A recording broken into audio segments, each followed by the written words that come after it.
So we're still talking about designing XR experiences, but we're moving into digital prototyping space. And what I'm going to do in this segment is really focus on, well, how do we take, for example, our storyboards that we created on paper or our physical prototypes, how do we take them to the next level in terms of fidelity? How do we take it into digital? And I'm going to talk about a few techniques in digital prototyping up to the point of actually doing it in immersive authoring using AR and VR devices. So let's watch a quick video of what I'm talking about. He is now moving around the object and capturing the Play-Doh figure. The information will be live streamed back to the editor, where the video is available immediately. He has now access to an additional resource in the Collect pane, which he can preview in the Capture pane on the right and could actually recapture if necessary. In this case, the designer is, however, satisfied, and all he needs to do is actually drag and drop the Play-Doh model capture into his AR scene. He's enabling the marker tracking and inserting the object. He's enabling the marker tracking, and he can immediately preview the object above the marker. He disabled the digital marker representation, and now he's showcasing how Proto-AR renders perspective frames depending on camera movement. This gives him a first sense of the AR interface he wanted to create with Proto-AR, in this case in less than 2 minutes.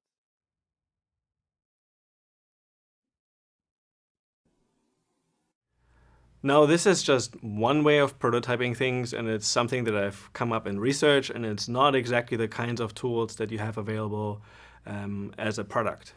So, more generally speaking, what does the XR tools landscape look like? As a little bit of a reminder, we obviously have digital and immersive authoring. So we have existing tools here, and I just give some examples. Keep in mind that some of these examples are current examples, and we don't know yet whether the tool that I list here is still around tomorrow. So we have digital and immersive authoring, we have web-based development. So this is this whole idea of building on the WebXR specification. And then we have tools like A-Frame that I've talked about earlier. We can do a kind of cross-platform development approach, where popular choices are Unity and Unreal. These are these game engines that I talked about earlier that are usually combined with some kind of AR, VR software development kit or SDK from popular vendors like Oculus, Vive, Microsoft. You can also specifically target devices and do native development. So this is the fourth approach, the fourth big category of tools. You could choose a particular SDK, like the Cardboard, Oculus, or Vive SDK, to develop for these specific types of platforms and devices. So this is the overall landscape. And as you can tell, some of them actually require programming. Some of these tools, like Unity, Unreal, with these software development kits or native development, actually do require quite a lot of experience and programming background. So what are these approaches good for? I think the digital and immersive authoring tools that I want to introduce you to are good for storyboarding, but then there are there's limited support for interactions. So you can do a few things, but you will very quickly realize there's not so much you can do after initial prototyping. So after that, you need to choose one of these three possible paths: through the web, cross-platform, or native. So the web-based approach, I think, is very good for XR apps that have some basic interactions. Sometimes it still feels a little unfinished with current WebXR approaches. If you compare it to a Unity or Unreal experience, so these would be in the cross-platform development approach. These are actually good for full-fledged XR apps. They're really visually stunning. Sometimes you can really create really nicely looking experiences there. But I also think the cost is pretty high. Learning these tools usually comes with a very high learning curve. Depending on the path and the background, remember I talked about paths to being an XR creator. If you have a game dev background, Unity and Unreal feel very natural to you. But if you're like me and coming more like from a web dev background, it'll be a little harder for you to pick up those tools quickly. Finally, the native development approach is actually good for, again, full-fledged XR apps and exploiting platform-specific or device-specific features even. So in some sense, it's like the best experience you can create. But the issue is that you're kind of like locked in with a particular device, platform, or vendor. And that limits the experience. It limits the numbers of users that you can reach. So now let's really talk about just digital and immersive authoring. So digital prototyping, I want to do it the same way as I did it for physical prototyping. Again, we're thinking about low fidelity to high fidelity. And keep in mind that digital prototyping should be closer to high fidelity. It's like the experience should be closer to the final thing that we imagine. And then again, there are methods that I want to tell you about that are, some of them are easier and some of them are harder. So how does it actually work for digital prototyping? So digital authoring, which is a specific set of tools that allow you to create things through visual authoring. It's like using an editor, click and play in some sense, and then you can run these experiences often directly on an AR device, for example. I'll show you some of these tools. Immersive authoring is actually, it really means that you're working in AR or in VR. So the way you interact with the content at this level is quite different. You're really immersed in VR or in AR, and the tools need to translate a little bit. So imagine that with immersive authoring, you're really going inside VR or AR, so you're putting on your headset, and then obviously the interactions change, right? You need to think about, oh, the user doesn't actually see the real world anymore. How do they interact with the objects in physical space? And so immersive authoring is really, but you're really testing as you're designing it. So it's actually quite an interesting way of prototyping, and I'll show you some of the tools in that space. In both cases, with digital authoring and immersive authoring, you're really subject to the limitations of what you can prototype with these tools. So if we're moving into the other ones that I talked about, the other approaches, web-based development, cross-platform development with Unity or Unreal, or native development specifically for some of the software development kits for some of the AR, VR devices that we have out there, then you're moving slowly, but definitely into that space where it becomes a lot harder to do, but you also can create a lot richer experiences. So you're moving towards high fidelity, but also it is hard. Now, I wouldn't actually say that all of this is digital prototyping. When I use the word digital prototyping, I want to draw the boundary here around from digital authoring tools, these click and play tools, through immersive authoring, doing things in AR or VR as opposed to just 3D on a laptop or desktop. And then web-based development, and just scratching a little bit of cross-platform here, because I think the Unity and the Unreal editor, as long as you do not have to write your own scripts for interactions, I still think of them as a tool for prototyping. So I still, that's what I wanted to illustrate by drawing the circle and the boundaries that way. Okay, now let's zoom into this circle of prototyping tools, and I want to start with digital authoring tools for VR. And unlike what you might expect, I've selected Amazon Sumerian and Unity, but just the Unity editor part of it. I don't refer to Unity as the bigger game engine and the whole platform with C# and scripting and all that. Just as a visual authoring tool, I think it is a very popular choice. A lot of people prototype directly in Unity.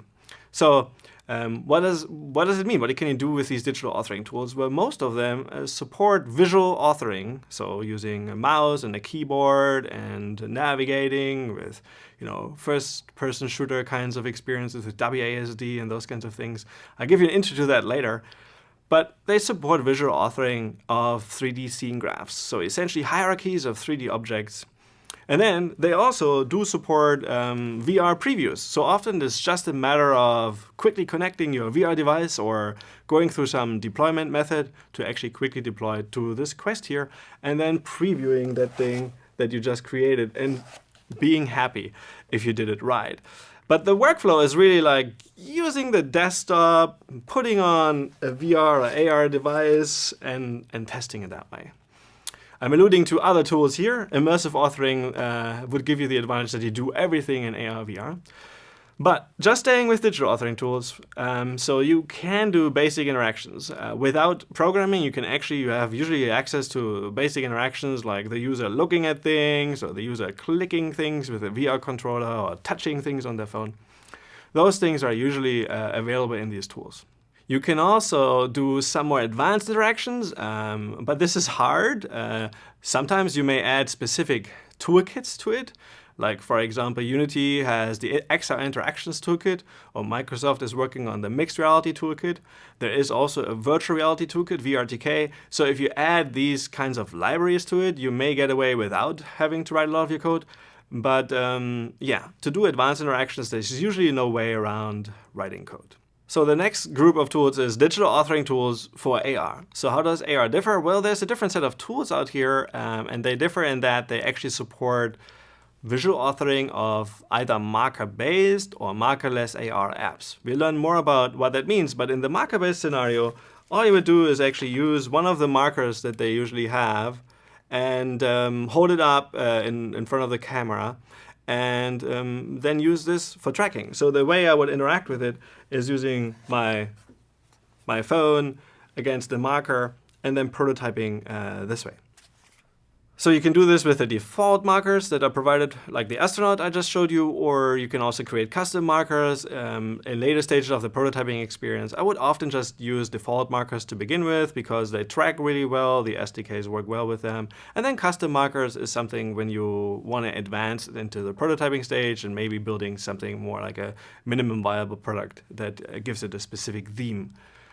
The last characteristic of digital authoring tools for AR is that they typically enable augmented reality previews, either through some kind of software that you download onto your computer or have like inbuilt into the prototyping tool, like in the case of Lens Studio here. So we call this an emulator.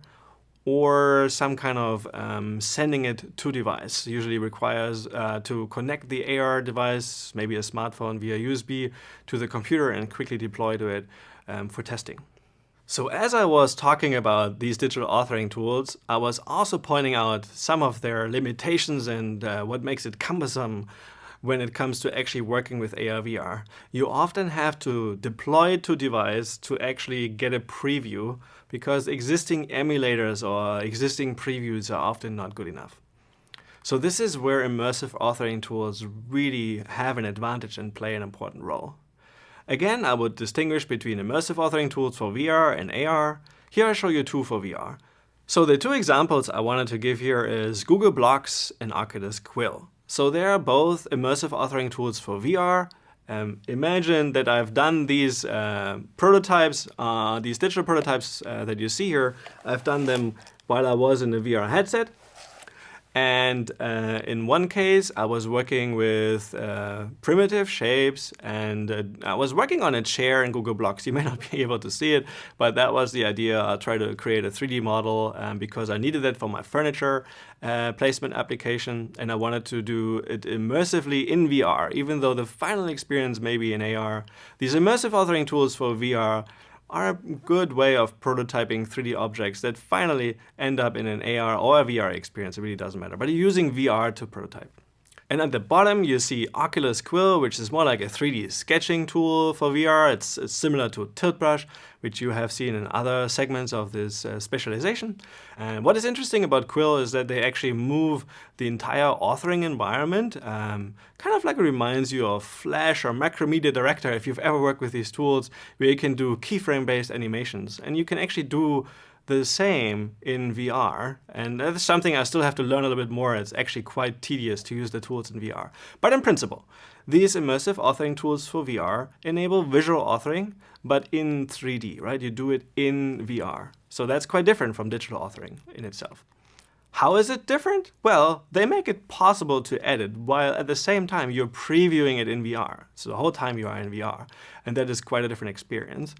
I would say that the overall tool support of existing immersive authoring tools is really with a focus on 3D modeling. There is support for animation and some kind of scripting in some of these tools, but really, since you're doing it in VR, you really don't want to have a keyboard and write code.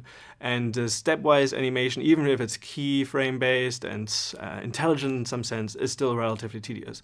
So I think these tools are best used for doing some kind of 3D modeling and pre-visualization, for example, of the 3D models you have later or the environment that the user will be using. And that's where these tools are really good.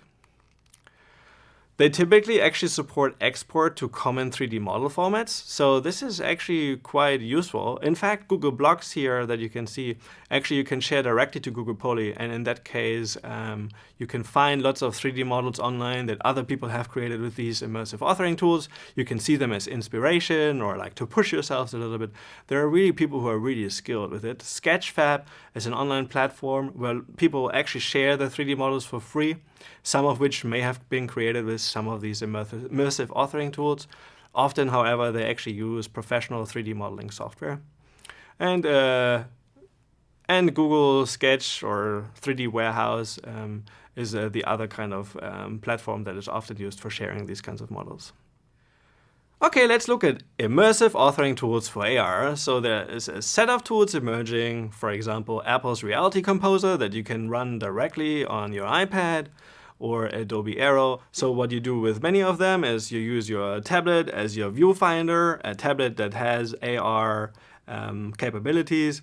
And then you can also do immersive authoring. You're not as immersed as in VR, but you can actually make use of physical space and walk around and zoom these objects here that I show you on the left. I did the same example in both of these. I just actually placed a 3D model in my office. And so Apple's Reality Composer is one example. Adobe Aero is another. So what do these tools actually do? Well, they enable visual authoring of 3D content in augmented reality. They make it possible for you to edit these experiences as you are creating them, and you're previewing them at the same time. So you don't actually have to do something on a laptop or desktop and then deploy to your device. No, you're working directly on these AR devices. And in this case, you also design specifically usually for the environment that you're in. So the examples I showed here on the left, while not particularly tied to the specific environment, I just place cubes in there.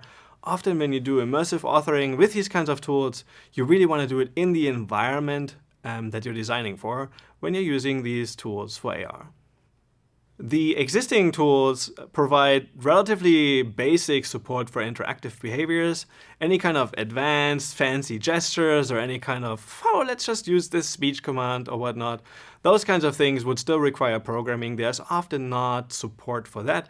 But you do have location-based triggers. So for example, as you're going towards an object or clicking a virtual object or bringing some kind of marker into the view, all of these kinds of things would be supported, usually without programming. Some of these tools also actually support exporting to WebXR, so that you can actually then continue editing the experiences you have prototyped this way in a tool like A-Frame, which we're using in this MOOC specializations. So here I'm showing Apple Reality Composer. I have a very simple scene and just have an object, a cube in there that I can author digitally, so I can rotate and scale actually both the world but also the object. So rotation, and basically have access to all the transform tools here, scaling as well. But so this is just digitally, but what I actually want to do is immersive authoring. So I'm actually going to go into AR, so scanning the environment very quickly. That places the object in the world, and now I can look at it and author it immersively. So here basically I'm going to change the way it looks to matte, to maybe some kind of interesting reflections as the properties. I'm going to go down quickly to let you see this a little bit better, how this might look, or we're going to go for this kind of car paint look or aluminium, and can basically play around until we are happy with it. Not too much we can do with this simple 3D object. There are other ways of actually bringing in other kinds of 3D models, but I just wanted to show very quickly how we can do immersive authoring on an iPad and AR as well. So this was a quick overview of the first set of tools in digital prototyping, specifically as it relates to digital authoring tools and immersive authoring tools.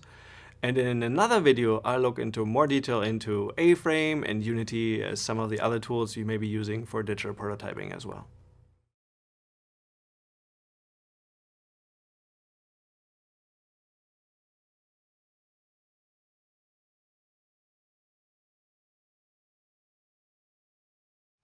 Digital prototyping 2. We are still in the designing XR experiences segment, and I have talked about digital prototyping space already, where we're starting from digital authoring tools into immersive authoring tools, where you work directly in AR or VR rather than on a desktop computer. And then I said there is also web-based development, cross-platform development, and native development, which usually require programming, and but people who are experienced with these tools would still consider them, at least portions of it, as digital prototyping. So I want to talk about two specific tools here that we're actually using in this MOOC specialization. A-Frame as the example of web-based development, which we are using, is based on the WebXR standard. And A-Frame is really a tool that I want you to play a little bit around with. You may actually like it if you have a web dev or web design background. Unity is, like Unreal, a very powerful tool. Usually requires some time to actually learn it. Unity comes with an editor where you can do a lot of things just like clicking and playing, and they actually do have good documentation.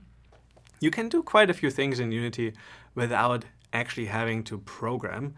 And so that's why I've selected these two tools as examples that still fall into what I would call digital prototyping for AR and VR. So let's start with A-Frame. A-Frame is based on Three.js and WebGL. This is the technology stack. That actually is important information to some people out there. What it means is, like, within the HTML5 web standard, we actually have a new element that is called the canvas. That canvas is essentially like a graphics context that you can render 2D content into or 3D content. And when we talk about WebGL, we actually usually mean 3D content, rendering 3D content into the web. A-Frame also gives you a new set of HTML tags. All of these tags actually start with a dash, like a scene, a box, a cylinder. Lots of tags that are then translated to specific entities. We call them entities in 3D. So you can actually create 3D scenes, but you're writing HTML code. A-Frame has an inspector. This is not an editor. Keep that in mind. So it allows you to inspect the scene and look under the hood and find out where the light is and why this animation isn't working, for example. A-Frame has asset management. In this case, you bring in typical resources from the web, like images, videos, and then also sounds. But then A-Frame also has a set for asset 3D model loaders. And this is a good way of bringing in common 3D model file formats. And I list out two more features of A-Frame. One is the ECS architecture. ECS stands for Entity Component System, and that's something that we'll look into more detail later. It's really relevant for programming.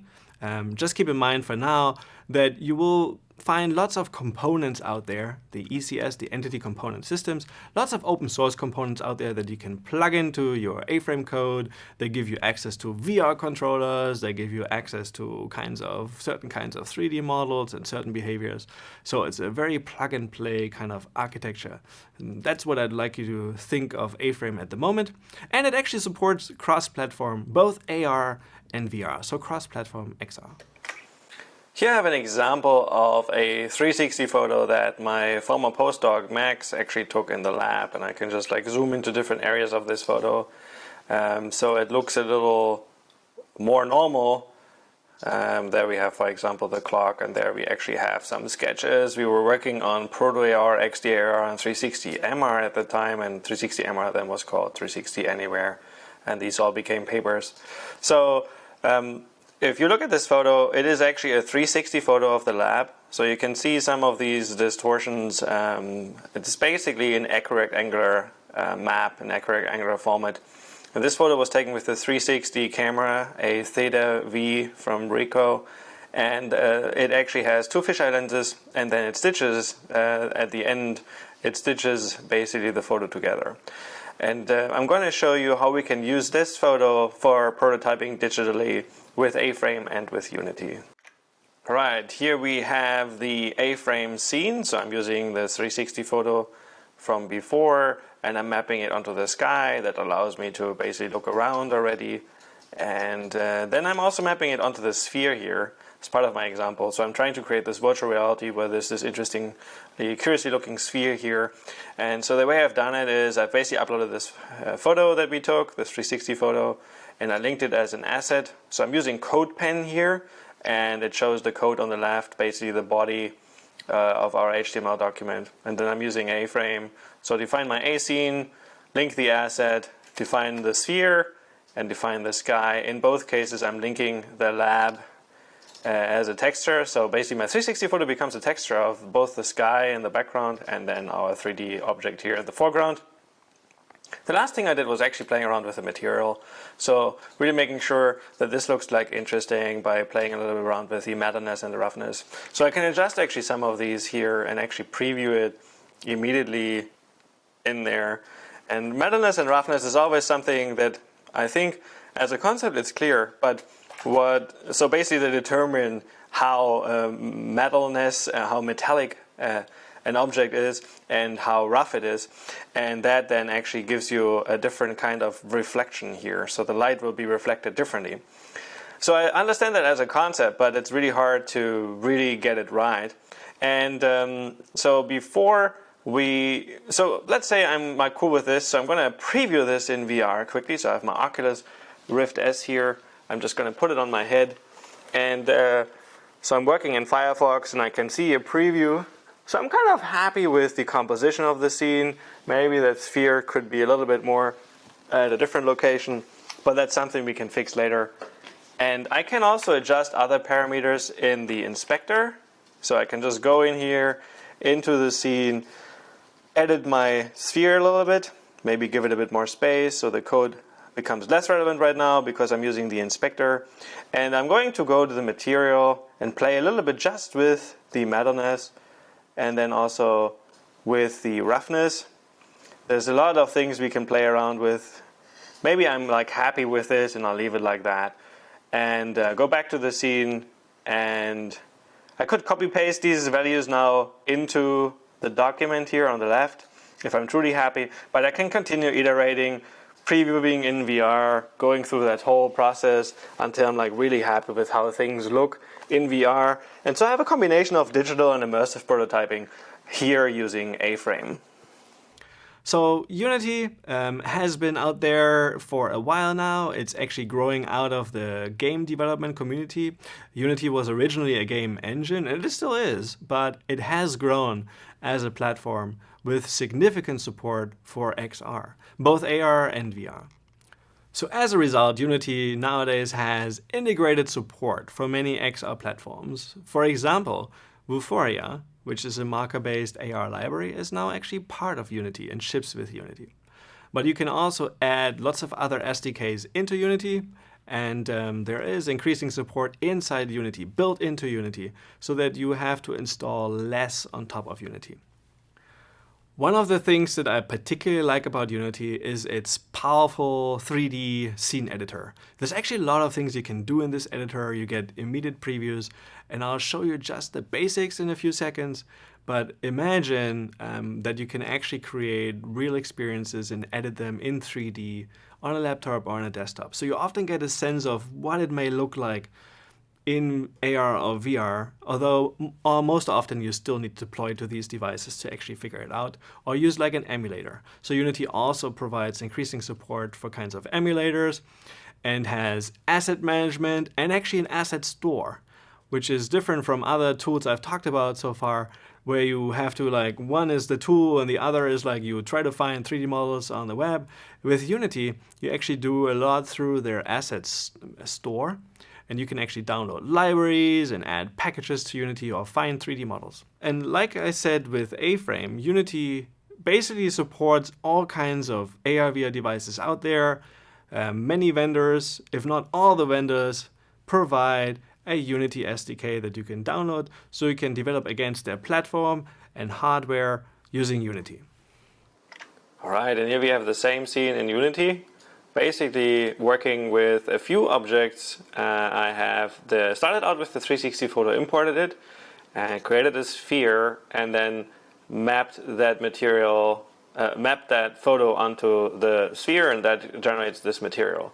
Now this material, I can play around with this a little bit more as I adjust some of the parameters like the metalness, or this is more interesting, the smoothness. The smoothness gives this interesting effect of the light source being reflected. So that's that light. And we can actually rotate that to change a little bit where the light essentially hits the sphere, and can create a more interesting looking effect this way. Now, One thing that I'm not exactly happy yet is the position relative to the camera. So I can either move the camera a little bit to the right or move the sphere a little bit to the left, which I think that's what I'm going to do. I'm going to move it a little bit to the left. So now if I press play, we're using an XR rig already, so the camera has already been converted to the XR rig using Unity's XR plugin. So I just press play and I have the Oculus on my head, the Rift S I'm using here, looking at the sphere, and I kind of like the position, and it gives a relatively good reflection of Max, and it's just interesting where it's floating. So I'm kind of happy with the result. And we also mapped that 360 photo also into the environment. So we basically changed the rendering settings here. So a couple of ways I could do this, but I chose to do it this way. I basically replaced the normal skybox, which is this one, with our 360 photo, and that gave me that effect. And well, not a big effect, but one thing we could do is we could further edit this material as well. So for example, if I'm not exactly happy with the current rotation, I could rotate this a little bit differently. So I can change the default rotation, but then I would also need to adjust the settings on the sphere. So basically also rotate the sphere. I could make it a little bit brighter if I wanted. So maybe that's cool. And I'm gonna try it one last time in VR and start prototyping this way. And I'm fairly happy with what it looks like now. It's maybe a little overexposed, but that's fine. We could continue to play with this. The point of this last part is that we can actually, while we are prototyping for VR here, using VR techniques, basically you could be anywhere and then we port you into the lab. You might as well be in the lab. And we're actually prototyping effectively an AR scene. And well, you can do this while being in the lab, or you can do this anywhere based on a 360 photo that you previously took of the location. And I think that is a very powerful way of prototyping XR applications very quickly. And if you're good and skilled in Unity, which we'll dedicate a larger part of the development-oriented course as part of this XR MOOC, we're going to dedicate that to being better at Unity, essentially. Then you can create those prototypes very quickly, and I consider the Unity editor a powerful tool for prototyping as well.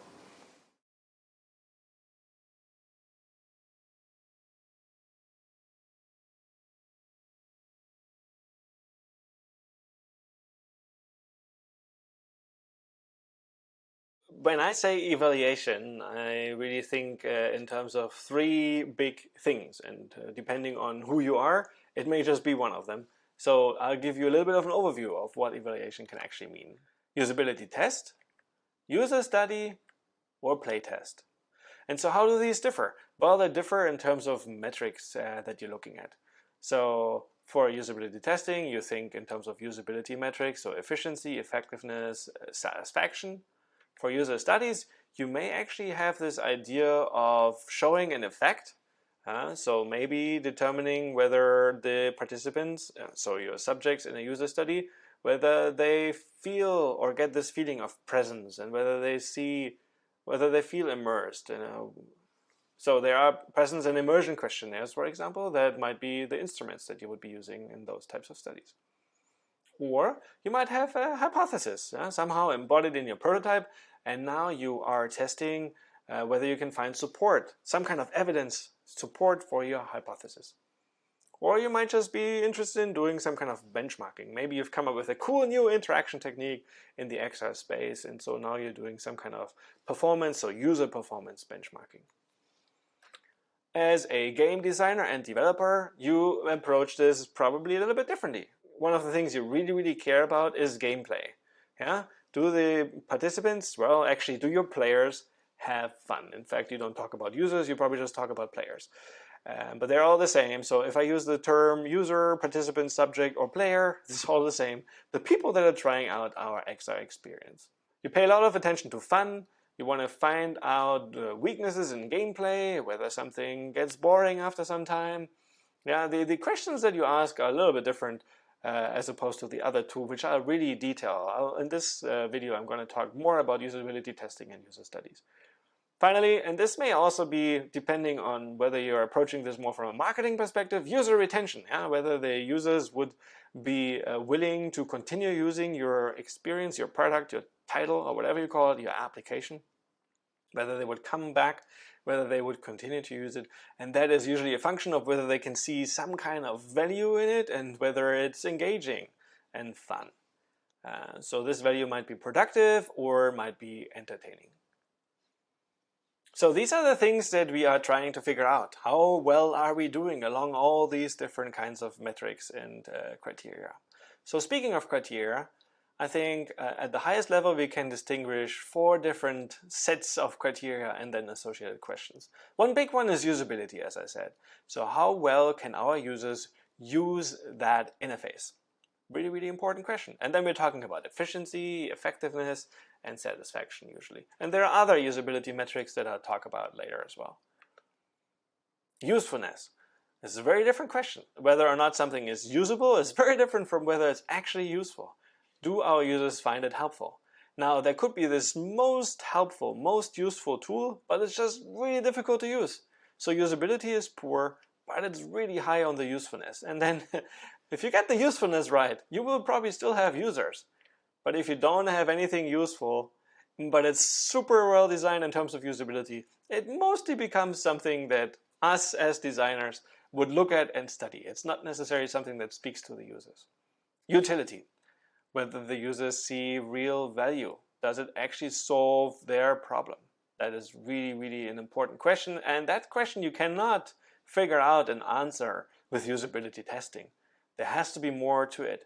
Usually, this is a question of some kind of longer-term use. And there are longitudinal studies to explore this in more depth.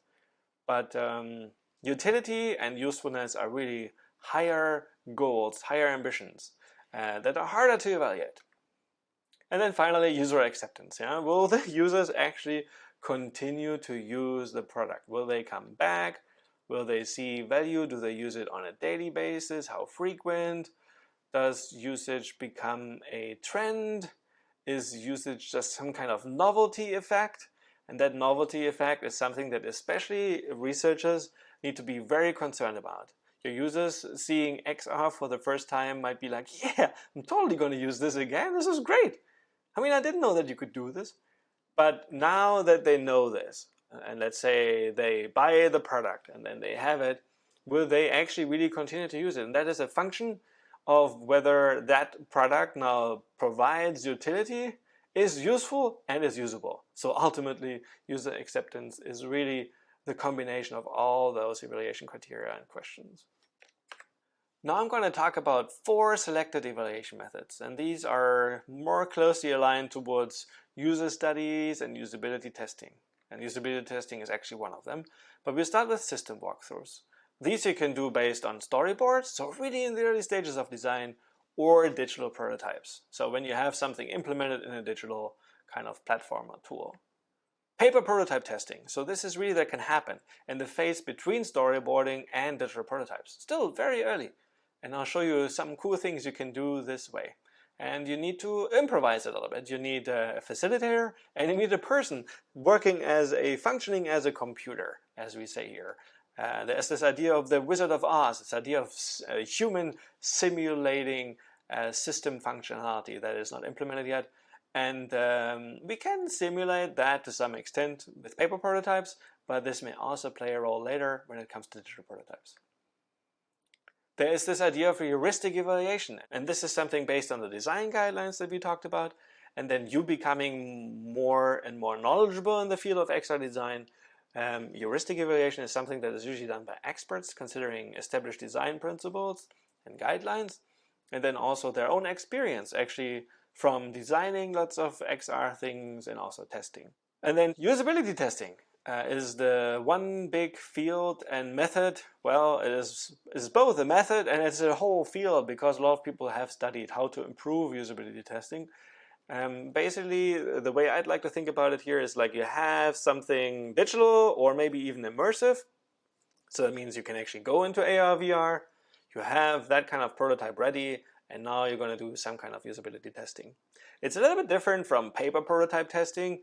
I mean, you can figure out questions to do with usability, even with a paper prototype, especially when it comes to like terminology and user flow through an application.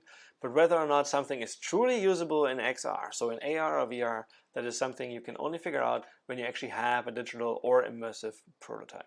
All right, so these are 4 big methods: system walkthrough, 2 usability testing.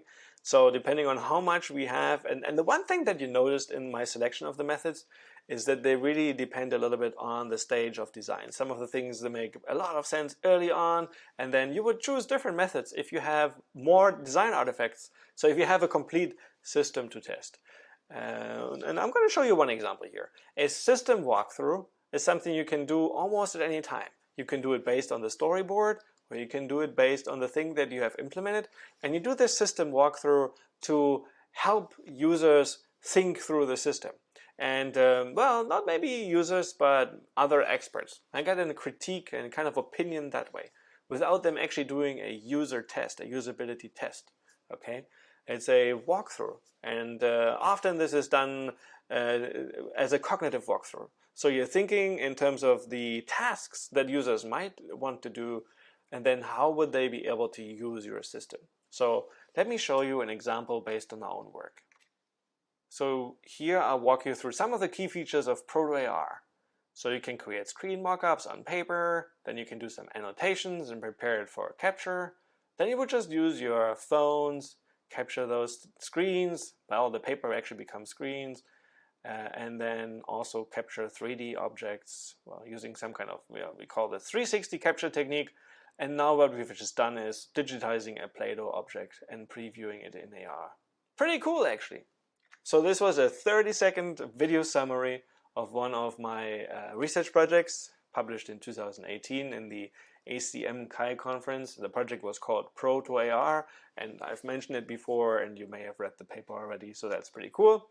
And yeah, so in fact, as part of one of the early evaluations in this project, we actually did a system walkthrough. I didn't have the full thing implemented and ready yet. I invited students to design jams in my lab. I often like to work with students. Obviously, these are all master's students focusing on HCI, so human-computer interaction, and user experience and interaction design. So pretty knowledgeable. And so I had them critique what I had. And the one thing that I don't always get right in my own research is the usability of the projects, just because I have larger goals. I'm interested in other issues than usability, whether something is pixel perfectly aligned and makes sense, whether it follows Gestalt principles and all those kinds of things. I usually get that feedback, and it's always fascinating to me how, and actually really cool, how the students destroy some of my own work. And obviously in my mind, I'm thinking, yeah, but that's not really the main concern here. But okay, that's fine. So you get this kind of feedback as part of a system walkthrough. Maybe you had a few questions. I mean, in 30 seconds, I went over a project that took half a year to build. And then to do, we used this to do significant research about it. And now I just walked you through it in 60 seconds.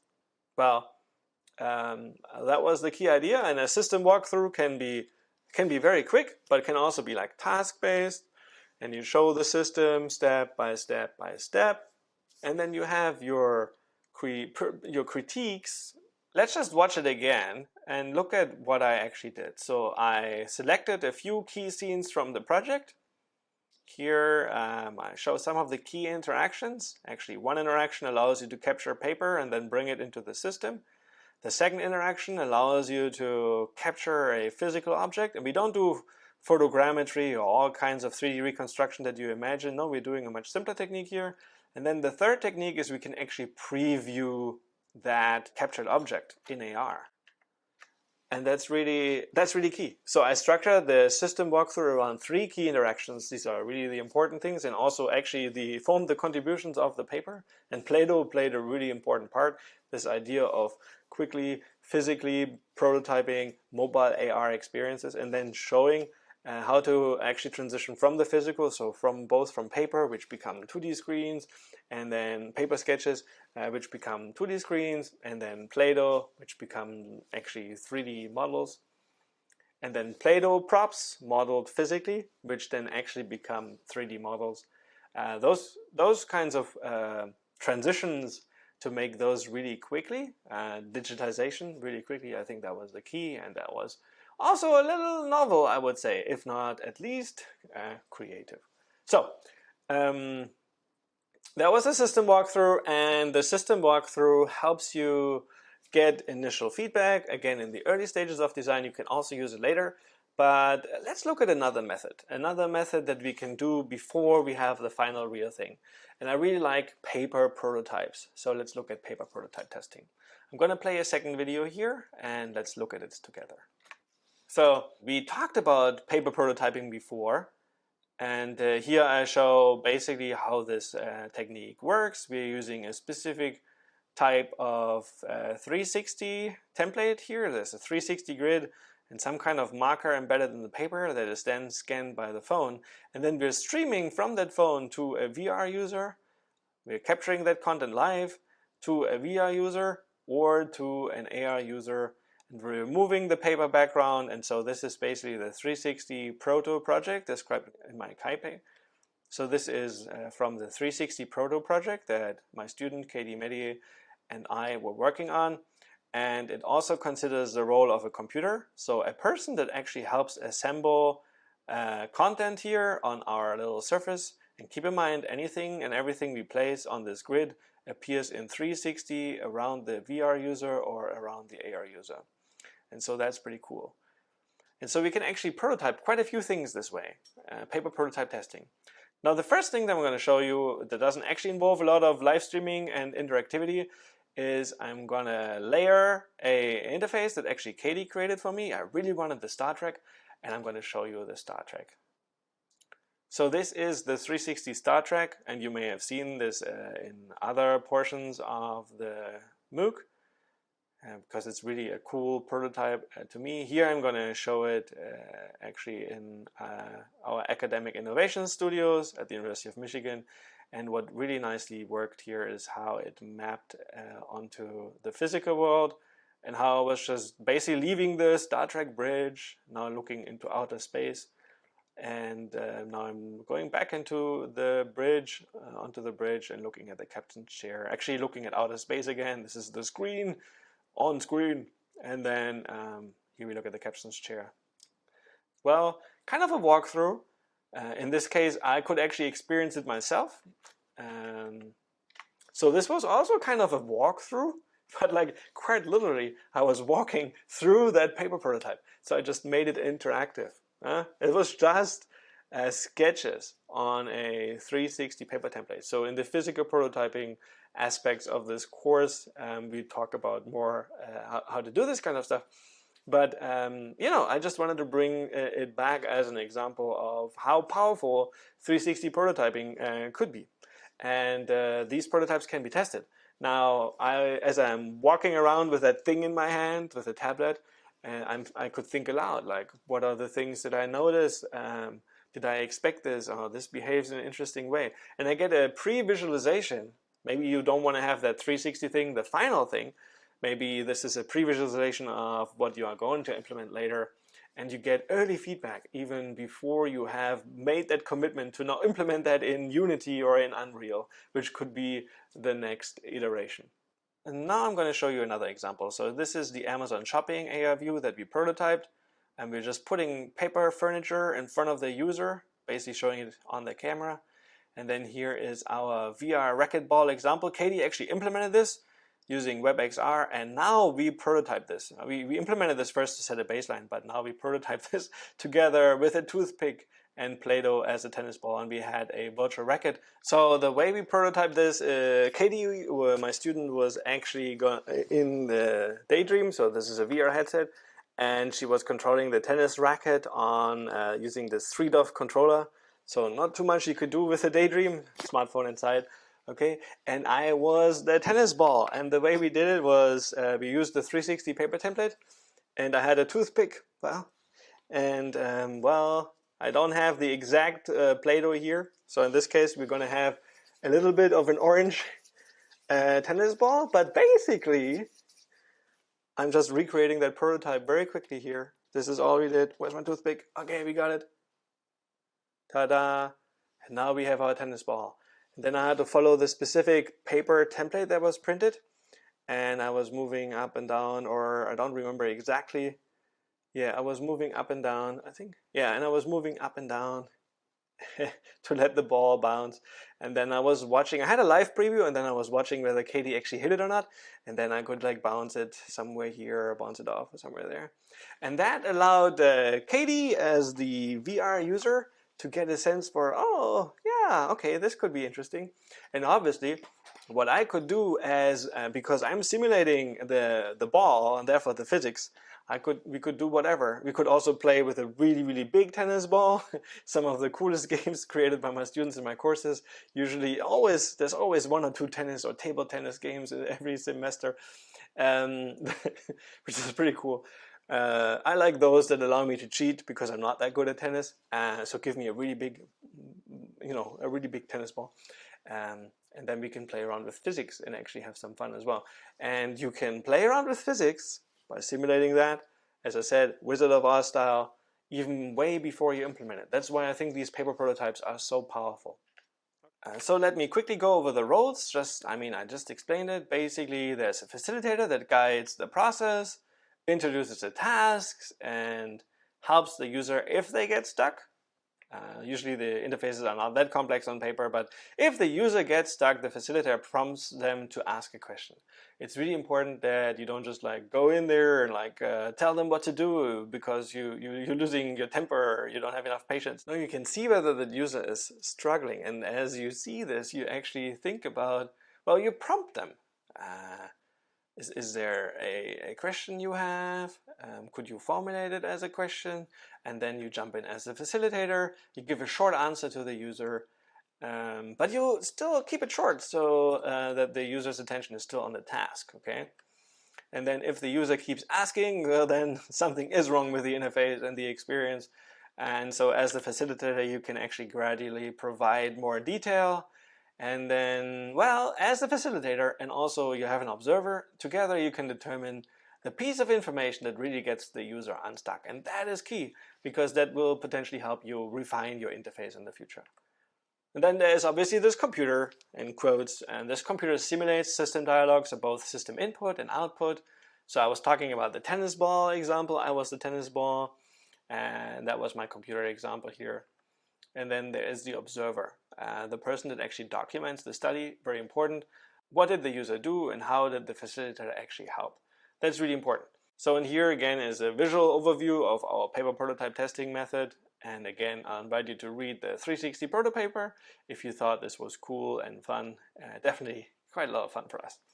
And these are techniques we can do even in the early stages. Next, we're going to expand on some of the other techniques: usability inspection, usability testing, and then also automated usability testing.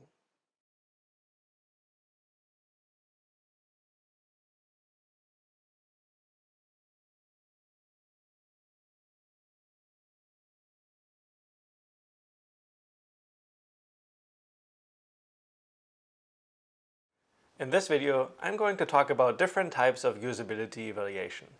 We have talked about different forms of evaluation before, with different kinds of metrics, and in this one we focus on usability.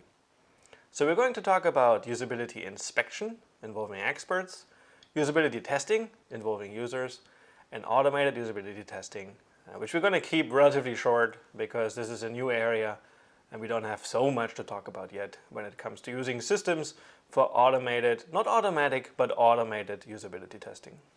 So let's talk about different types of usability evaluation.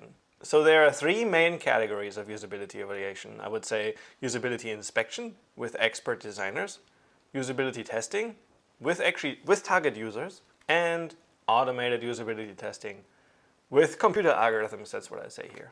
So these are the 3 main categories that we can distinguish when it comes to usability evaluation. So basically having experts do it for you, involving users and learning this way, and trying to involve systems. Now, in practice, you may combine some of these methods, doing the expert evaluation later, doing the usability testing maybe earlier, and then maybe at the very end as well, and involving systems throughout. You shouldn't think of any of these techniques to be basically perfect, and all of them could actually contribute unique knowledge, and so you should think of ways of combining and incorporating some of these techniques. So there are many different factors for the choice of evaluation method. The stage of design, so again, if you're early or mid or end stage of the project, the novelty of the project, depending on how much expertise might be there or how many users trained in this technology you may actually able to, or how many users of the technology you may actually be able to find. So think of an AR application, for example, that is designed for a kind of condition or environment that is very hard to access. So NASA, for example, has several competitions going on about lunar and Mars exploration, and so they're involving mixed reality is a thing, and so the nature of the project may dictate whether or not you can actually do this kind of testing. A big factor is obviously the number of users you're expecting your application to be used by, and also the budget and time. So if you don't think that the interface will be used by a lot of users, then I think the budget and time is probably also going to be relatively small. And but you really want to get it right the more users you have, and budget and time shouldn't be the main reason why you don't test. I do think that you should always try to make room in the budget and in your time for some kind of getting user feedback, for some kind of feedback from users. Finally, the experience of your team may also be a factor contributing to the choice evaluation method. So, for example, if you're leaning towards a different style, if you have an established process or workflow in the company in which you're working. So these are all kinds of factors that together determine which of these methods you might be using. Again, I don't think that any of the methods I'm going to show you today will replace user testing. In fact, we should actually focus our attention on usability testing and thinking more about ways of actually making this work for XR. So let's look at usability inspection first. There is the concept of heuristic evaluation, which is informal, holistic, and actually checks against established principles and guidelines. It's usually done by experts really understanding the type of interface and the technology, in our case, AR and VR. So heuristic evaluation is something we can actually do in this course, since we are learning about the guidelines and the principles of designing XR interfaces. So we can look at each other's interface and provide some kind of expert opinion based on the experience that we have, both the things we've learned in the course, but maybe also some of your prior experience in terms of good user experience design. The second concept is the idea of a cognitive walkthrough. So the cognitive walkthrough is a procedural walkthrough of the system. It is usually task-oriented, so you're imagining tasks. You're actually picking tasks that you imagine your users will carry out with the system. And it checks if simulated user goals and the memory content at the time at which they are actually pursuing those goals can be assumed to lead to the correct action. In other words, if we're thinking like the users and we're just assuming the knowledge that we have from operating the interface at the time, so the flow so far, the screens and the scenes we have seen so far, can we assume that what they know at the time will lead to the correct action? And there is this idea of formal usability inspection. And that is now something that I often do in my class. It's a combination of the above methods, and I'll walk you through it a little bit. So this is something I often do in classes. So the idea is to assemble stakeholders. So this could be different kinds of designers and also users, and then also product owners and all the kinds of stakeholders you can imagine for a project, and assign roles to them. Then you're going to distribute the design artifacts. So there is a team that is essentially reviewing the interface. And they will receive the design artifacts. So this could be the personas, the storyboards, or any kind of scenarios, so narrative storyboards. And also obviously any kind of interface prototypes, because that is what they're going to be looking at. So these could be paper prototypes or an existing kind of implementation in the form of a digital prototype or even a working interface on an XR device. And then they will inspect the design. So they will actually go through this and look at it from the principles and guidelines that they know about good XR design, and also things that may not be as good. So essentially they're performing a crit, a design crit of your interface. And then once the team has finished inspecting, there's a courtroom style meeting. So this is a moderated meeting, usually by an independent moderator, and there is a design team, those that have created the interface, and a critique team. And so the critique team will provide their critique, and the design team gets to defend and rebut some of the things. And it's usually supposed to be a constructive criticism and a constructive discussion, a lively discussion around some of the issues. Often design is about trade-offs and compromises, and so this is an interesting type of conversation that I think is very interesting. So I often do this kind of formal usability inspection in my classes. So we have like two teams. One is design team first, and then the inspection team, and then the other way around. So they review each other's designs, and then they meet in the classroom, and then they hold this courtroom style meeting and discuss their design choices and their rationale behind everything. And then they get feedback that way. Now the important thing after this is how to prioritize and decide on which of the defects to fix. This is really important. So after any kind of usability evaluation, in this case the inspection, you will get feedback. Now if this is done by experts, you can assume the feedback to be correct and valuable at least. And so, but independent of who gives the feedback, I would always take into consideration the whole thing. And not just like, okay, if you fix this, implement this, we change this, don't make all these promises. Listen, take it in, reflect on it, and then prioritize, and then decide on what to fix. You do not, most of the time you don't have the time to fix everything, and I don't expect that, but I do think it's very important to show that you have considered the feedback, you have reflected on it, and that's the way to work with feedback. So let's look at the next method, usability testing. So I said usability testing involves users, and here are common usability metrics: effectiveness, efficiency, satisfaction, learnability, memorability, and I say predictability here. So effectiveness means that users can complete the task accurately. Efficiency, users can perform tasks quickly and easily. Satisfaction, users will think the interface is pleasant to use. Learnability and memorability are not the same thing. So learnability is about the idea of accomplishing tasks the first time they see the interface, and memorability, it's easy to re-establish proficiency after not using the interface for a while. So most user studies usually don't look too much into memorability. There are specific user studies designed to look into memorability. So for example, there are experiments around gesture guessability and memorization. And those experiments then bring back users after a certain time, so maybe a day later or even a week later. And that way you can assess memorability. And then predictability, whether the interface responds as expected. Now these are relatively common usability metrics. For these, there are some kind of questionnaires that we are often using, some kind of instruments.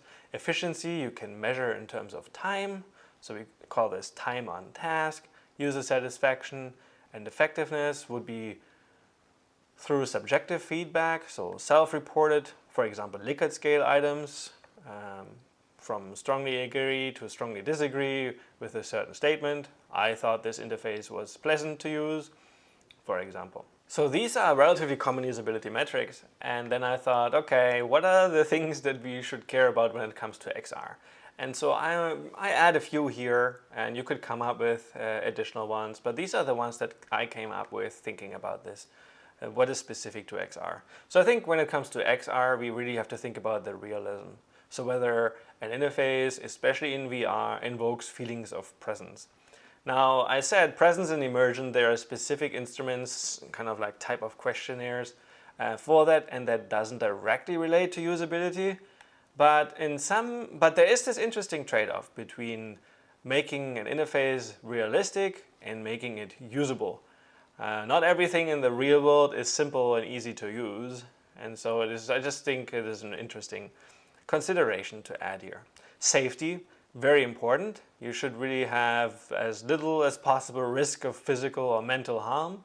So mental, really also emotional or psychological harm. So really those things are no-goes. And that's something obviously any kind of risk of that would really deter from the usability of the interface.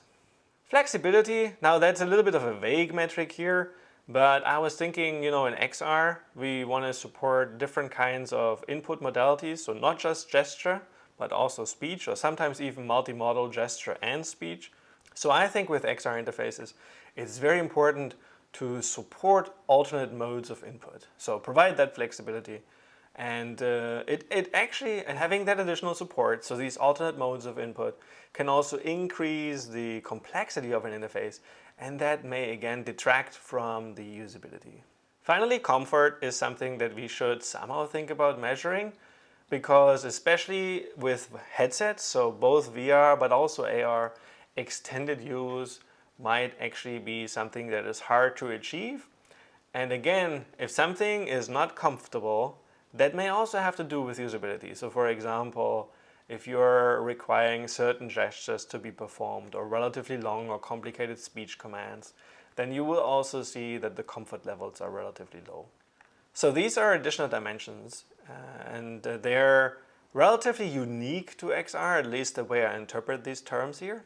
And together we now have a comprehensive set of metrics and things we can look at when it comes to usability testing with users. Again, it's on us to translate some of these into real instruments. I mentioned presence and immersion questionnaires, and I'll link those as resources. Then obviously Likert scale ratings and self-reported scales for several of the qualitative measures. And then we do have quantitative ways of measuring some things. You have to structure the usability test into tasks. And then there's this idea of assuming a perfectly solved task, so basically this model task, and using this model task you can also then determine the efficiency of users, how much do they actually differ from that perfect execution of the task, for example. Finally, I wanted to talk about automated usability testing. So automated usability testing basically comes in three main forms. There's this idea of custom logging and log analysis. So you basically add additional things into your interfaces when you're programming them. So to keep track of what users are doing and generate some kind of user-related events. And then you can collect those in a database and later perform log analysis. So log analysis is often used to figure out how users, for example, navigate through an interface. What are the common paths? And then you can think about how many sequences do they need. So how many steps in the path? And is there like an optimal path? And can we actually make it simpler? Should we remove some of the paths? Maybe there are too many options. And so these kinds of log analyses help you to actually, well, optimize an interface. They are platform-based analytics tools. In fact, Unity comes with a form of analytics. Now, these analytics are usually more about user retention or player retention and whether or not how often users use an interface and where, and like the geography and basically a little bit of demographics, but not too much really about the internal usage of the interface. So this is really what you have to accomplish through custom logging and log analysis.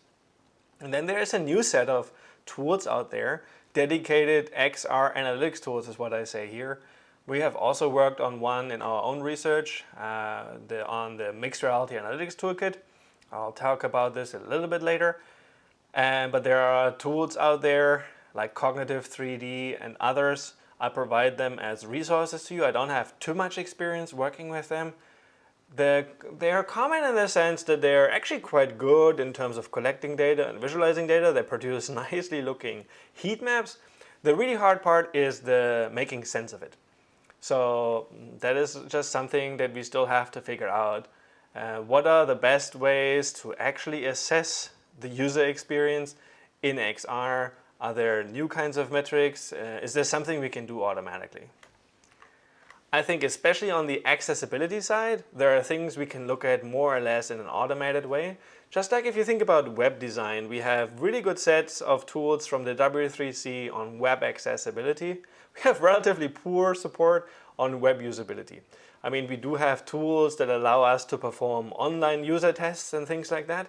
So more like tools that wrap around user studies, but not really automatically determining a usability score. These automated tools can help so and so much, as I said, really on the accessibility side. So you can, for example, look at the contrast of elements, so especially in AR, that's very interesting. AR and against the sunlight with like a visor display, kind of display, like with a HoloLens, very difficult to see anything. And so you can find those things by doing simple color tests and checking for the contrast and the saturation and those kinds of things. So those things can be implemented, and there is also research on that. But that a tool tells you automatically whether your interface will be usable or not, well, no such thing. I must tell you though, in theory it must be possible, because when I look at an interface, I have a certain intuition whether something is usable or not. I'm not always right, but it's just like this intuition that I wished we would develop. And that intuition you can develop, embracing the guidelines I talked about, doing more and more of your own XR projects and developing experience that way, which will allow you in the future to make some of these assessments. Again, none of this, you could be this perfect expert designer, like you could be Superman. You can never really predict the usability of an interface unless you really test it with users. So think of these methods as different kinds of tools that together will help you. And again, consider factors such as time and budget, or the experience in your team, or any kind of limitations that you have that will help you choose the right method.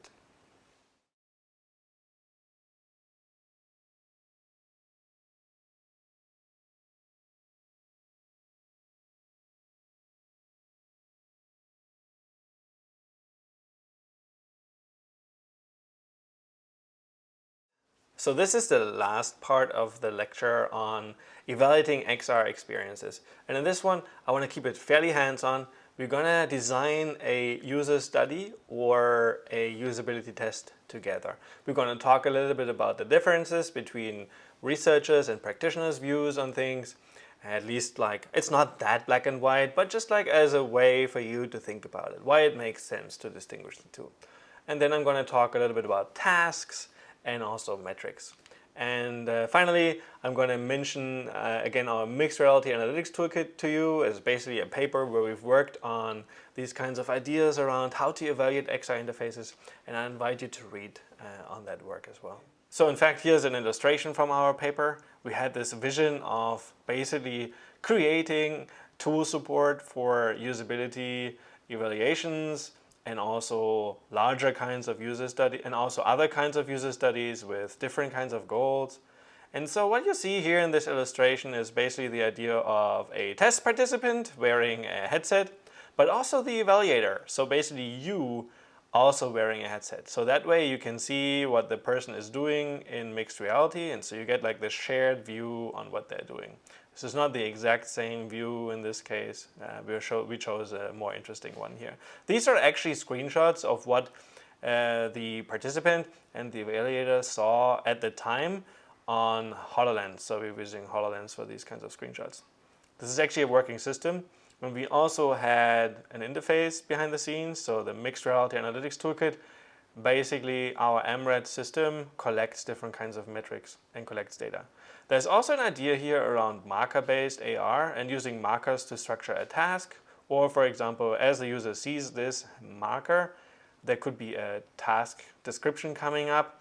There could be additional visual cues telling them what they're supposed to do. For example, here positioning a cube somewhere else. And so this is basically an illustration of what a usability test or user study might look like in XR. So we're going to talk about goals, tasks, participants, devices, metrics, and analysis. So it's really important to think about all of these components when designing a study. You really have to figure out what's the goal of my study, what kinds of tasks are the participants going to do, who are actually going to be my participants, how am I going to recruit them, do I do a within or between subjects design, so do I need multiple groups of participants, what kinds of devices will they be using, will they be using their own devices, will we be providing the devices, and then the kinds of metrics, so really what types of data do you want to collect and what are the thresholds and indicators of success, and how do you actually want to analyze that data, and what kinds of tests do you want to perform. So this could be statistical tests. So these are all kinds of considerations at the highest level, and we're going to walk through each of them now. Before we do that though, I want to quickly distinguish a usability test and a user study. Now, these terms can often be used interchangeably. I just want to make it clear how I understand the terms for the purposes of this lecture. So a usability test is more like what the practitioner's view is like. So the goal is to improve a product, identify problems, and rapidly refine user interfaces. So the last two, one participant may reveal 1/3 of the problems, and more than 5 participants doesn't add much. These are really ideas from Jacob Nielsen, who has done work on heuristic evaluation and discount usability. So really making usability cheap and affordable so that it actually can be used. And it's probably true. If you have serious problems in an interface, you don't need more than 5 people to tell you about it. So I think from that perspective, it's definitely right. Now the researcher's view is quite different. So the goal is to inform future design. So we want to arrive at some kind of conclusion. Usually we have some hypothesis we want to test, and we want to support claims of improved design. For that, we usually need more participants. So the more participants, the better. Think of the confidence interval, if you know what I mean. And then, so you're aiming for a rigorous study design. So a rigorous study design, you may consider things like, do we do a within or between subjects design? And then if we do a within subjects design, so we don't do different groups of users, they will all see the same task and the same interfaces. So then are we somehow going to randomize and counterbalance the task order because there is a learning effect and those kinds of things? So these are all kinds of questions that researchers ask, and I don't want to go into too much detail, but you see there are quite a lot of differences here. So scientific rigor and this statistical power really tell you that you need more than 5 participants. And really the idea is just so that when we arrive at a conclusion and we make a really important claim that this kind of interaction technique is better than that kind of interaction technique, we want to have some confidence that this, while you have tested it with a very specific sample, that there is a chance that the results are actually generalizable to other kinds of populations. And so that's the whole idea of this researcher's view. So for the purposes of this course, the practitioner's view is perfectly the right one, okay? All we want is get a little bit of feedback, even just showing what you're creating here. If you're doing the projects as part of the honors track, just showing it to a friend or a family member, one participant, may already give you 1/3 of a lot of the problems. Now, keep in mind though, if the participant, so the user, is experiencing XR for the first time and also your interface, seeing your interface and XR for the first time, that is not the best way to actually test things. So you should test with people that actually have experience with XR so that we can overcome that novelty effect and we don't have all their questions kind of like mix up the actual questions that we have about our interface. And so that's a very important consideration, so keep that in mind. Now we're going to talk about preparing a usability test or a user study. So in either case, you would choose a scenario. Describe verbally to testers as part of a test script, so that's something we usually prepare, even in a user study, or you illustrate it through a combination of, well, physical objects and virtual objects. So since we are using XR, we can also convey some kind of setting and scenario, obviously, through virtual reality or augmented reality. In fact, we can transform the lab into any kind of environment, like a crisis scenario that I'll show you later.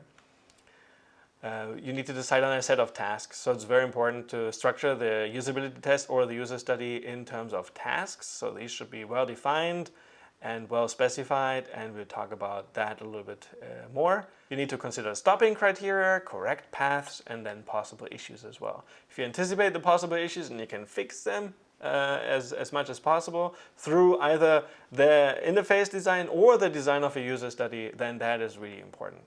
So you've chosen a scenario, you've decided on the set of tasks, and now you're performing a walkthrough, testing whether that design so far makes sense. So you're basically testing a usability test. We call this a pilot test.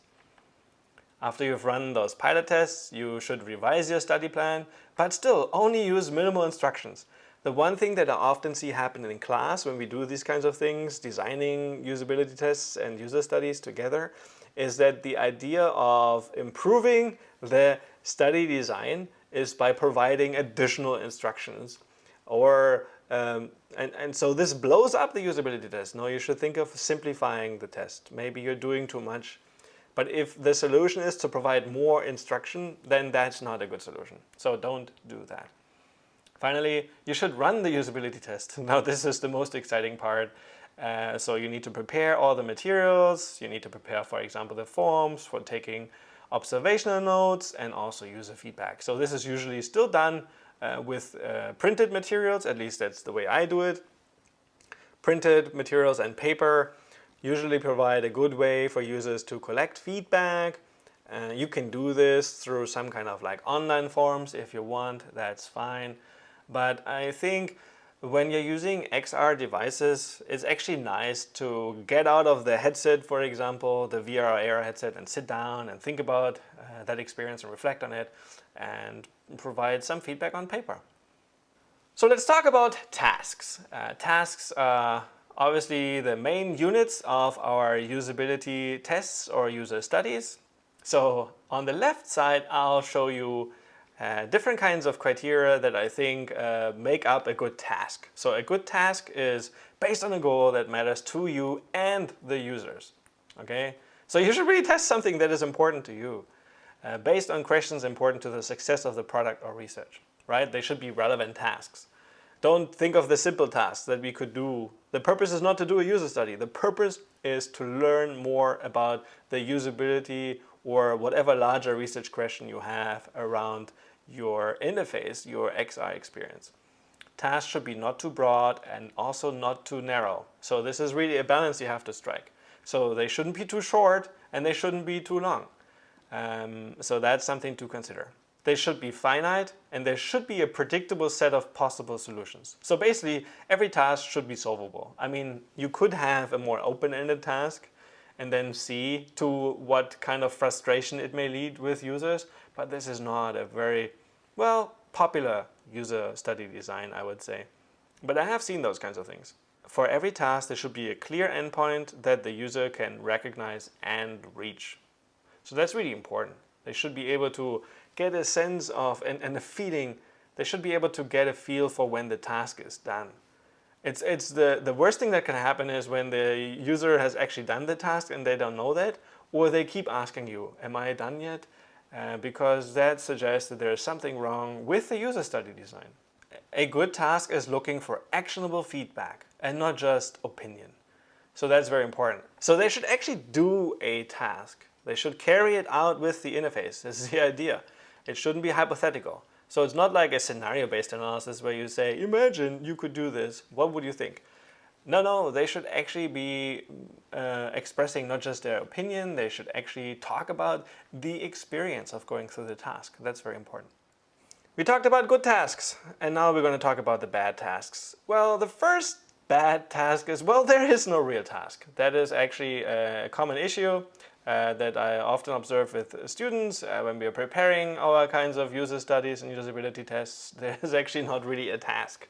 So we don't know what the goal is, and it's not really specified how to reach that task. So you should really have a task. So very, very important. A bad task is also one that looks to confirm rather than test your design choices. You should design these tasks to basically scrutinize your design decisions. So think about your interface in terms of two ways. Let's say there's a portion of the interface that you think is really well designed, it's perfect, and then there is this portion of the interface that you're really unsure yet. And so which one are you going to test? Now, the one that you think is really well designed, okay, I mean, I feel like you could do a user study, but your user study should really focus on the things that you are not sure yet. And that's what I would look. So if you just test what you think is perfect, like you copy-pasted this login screen and now you're testing to confirm whether this login screen, which is the typical login screen, is the right way to do it. No, I don't think that is the right way to do it. Also, a bad task is too vague, too small, or too short, and only involves trivial interactions. Yeah, when I tell you this, then you believe me and it all makes sense, but the problem is we often fail to see this in our task designs. So really critically look at your tasks. This is not just common sense. These issues happen all the time. So look at the tasks and test the time. See whether the interactions are actually interesting, whether there's a good task is one where there is a design alternative and you're figuring out whether or not this is the way to do it. And so don't just test the trivial interactions. Then finally, a bad task is also one that uses the exact labels from the interface. So here, let me give you this example. Let's say there's a task where you give the user the choice to decrease the level of immersion. And so the task that you give to the users, you could do it in two ways, right? You could say, open the settings screen, go to the immersion tab and set the level of immersion to 2. In this case, you're using the exact language and you're in fact telling the user how to perform the task. That is not the right way to specify the task. So it would be better to say things like, for the next task, please decrease the level of immersion. Finally, we need to think a little bit about the metrics. So there's a really, really broad spectrum of metrics. So there are device-related metrics. So depending on, obviously, which kind of AR or VR device you're using. So for example, tracking differs a lot between devices and localization. And if you have issues there, or the frame rate, or the field of view. And so these are all kinds of things that really then also have an influence on the user experience and therefore also the usability. There are lots of user-related tasks. So think in terms of demographics. There are studies that have shown differences between male and female participants, for example. Age, experience with XR, all these kinds of things are user-related metrics that you want to collect. There are time-based metrics. So basically time on task, completion times, and then also, so these are time it takes to learn an interface. So these are all kinds of time-based metrics. Let's talk about counter-based metrics. So basically this is a very general category, but anything you can count. So number of errors, number of steps the users had to correct themselves, number of times they had to perform a task in order to solve it. So these are all kinds of counter-based metrics that you could consider. There's obviously a large class of interaction-based metrics. So these could have to do with how they perform gestures, how they invoke speech commands, whether they have a certain preference towards different kinds of gestures or different kinds of speech commands. So these are all kinds of interaction-based metrics that you could collect. Finally, there are all the subjective ratings, so user ratings and comments, so the verbal, both the verbal and the written feedback. And so those things are usually collected in some kind of follow-up discussion or feedback questionnaire.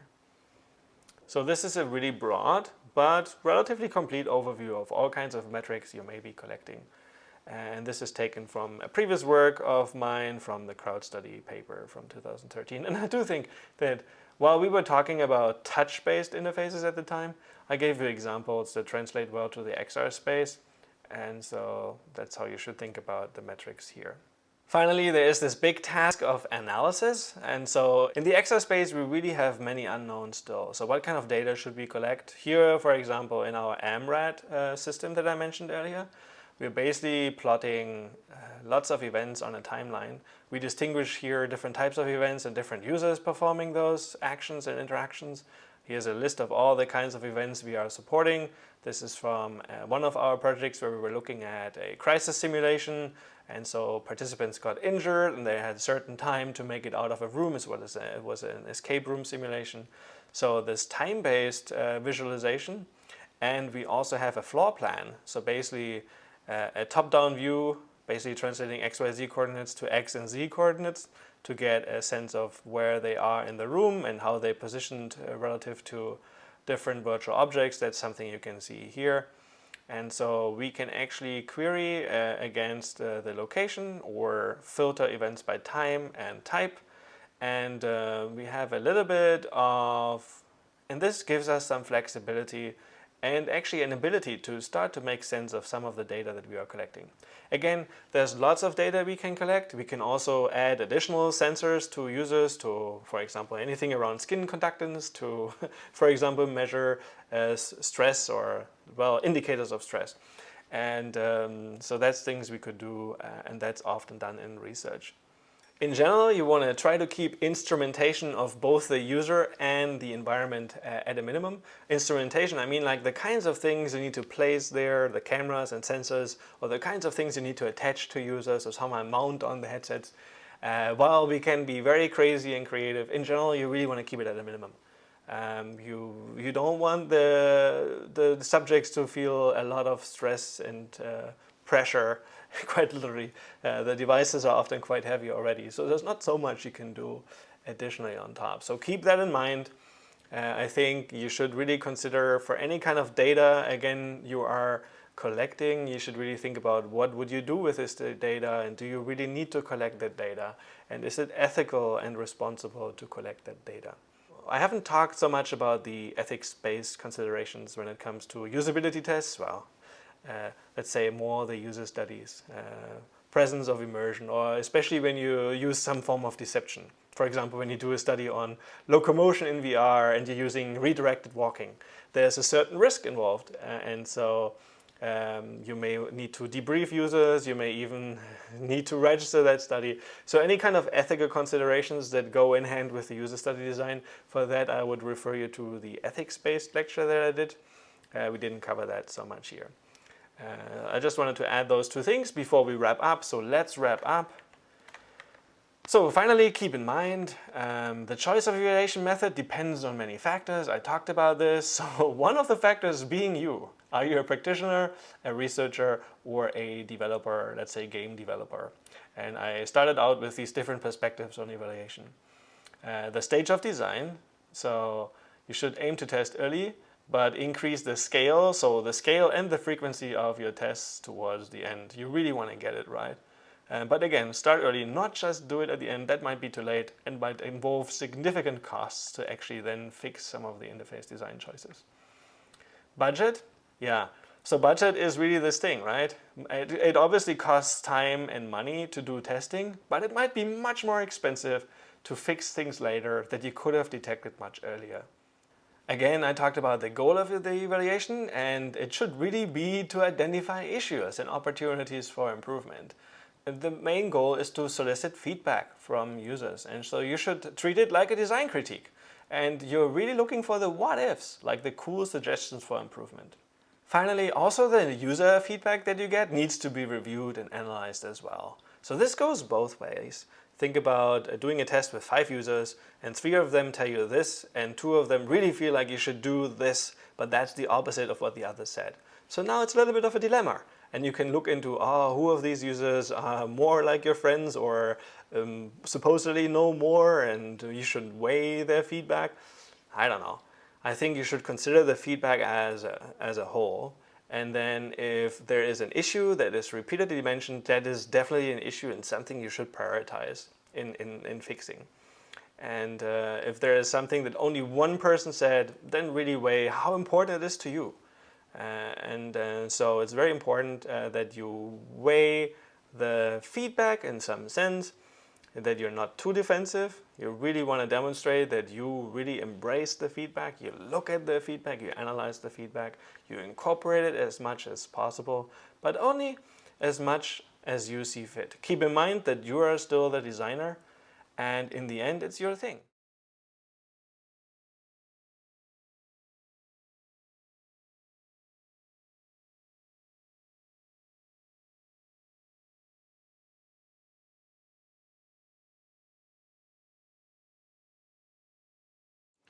In this video, we're going to talk about creating your XR design portfolio. Now, if you've taken the course and especially worked on some of the honors content, you've actually more or less completed a project step by step by following all the assignments. Now, the cool thing about that is that this is really an important byproduct of this course. I mean, obviously, this project helps you learn about the methods and tools because you practice them, but also it might actually be something cool that you can add to your CV. And the question is, what's the best way to build this portfolio, an XR design portfolio? And so this is what this video is about. I want to give you a few tips. Obviously, I've worked with a lot of students, and in my courses, I usually actually make it an assignment and an exercise to build out that portfolio. And I think it's always a good idea after every project to go through some of these steps and really properly document it.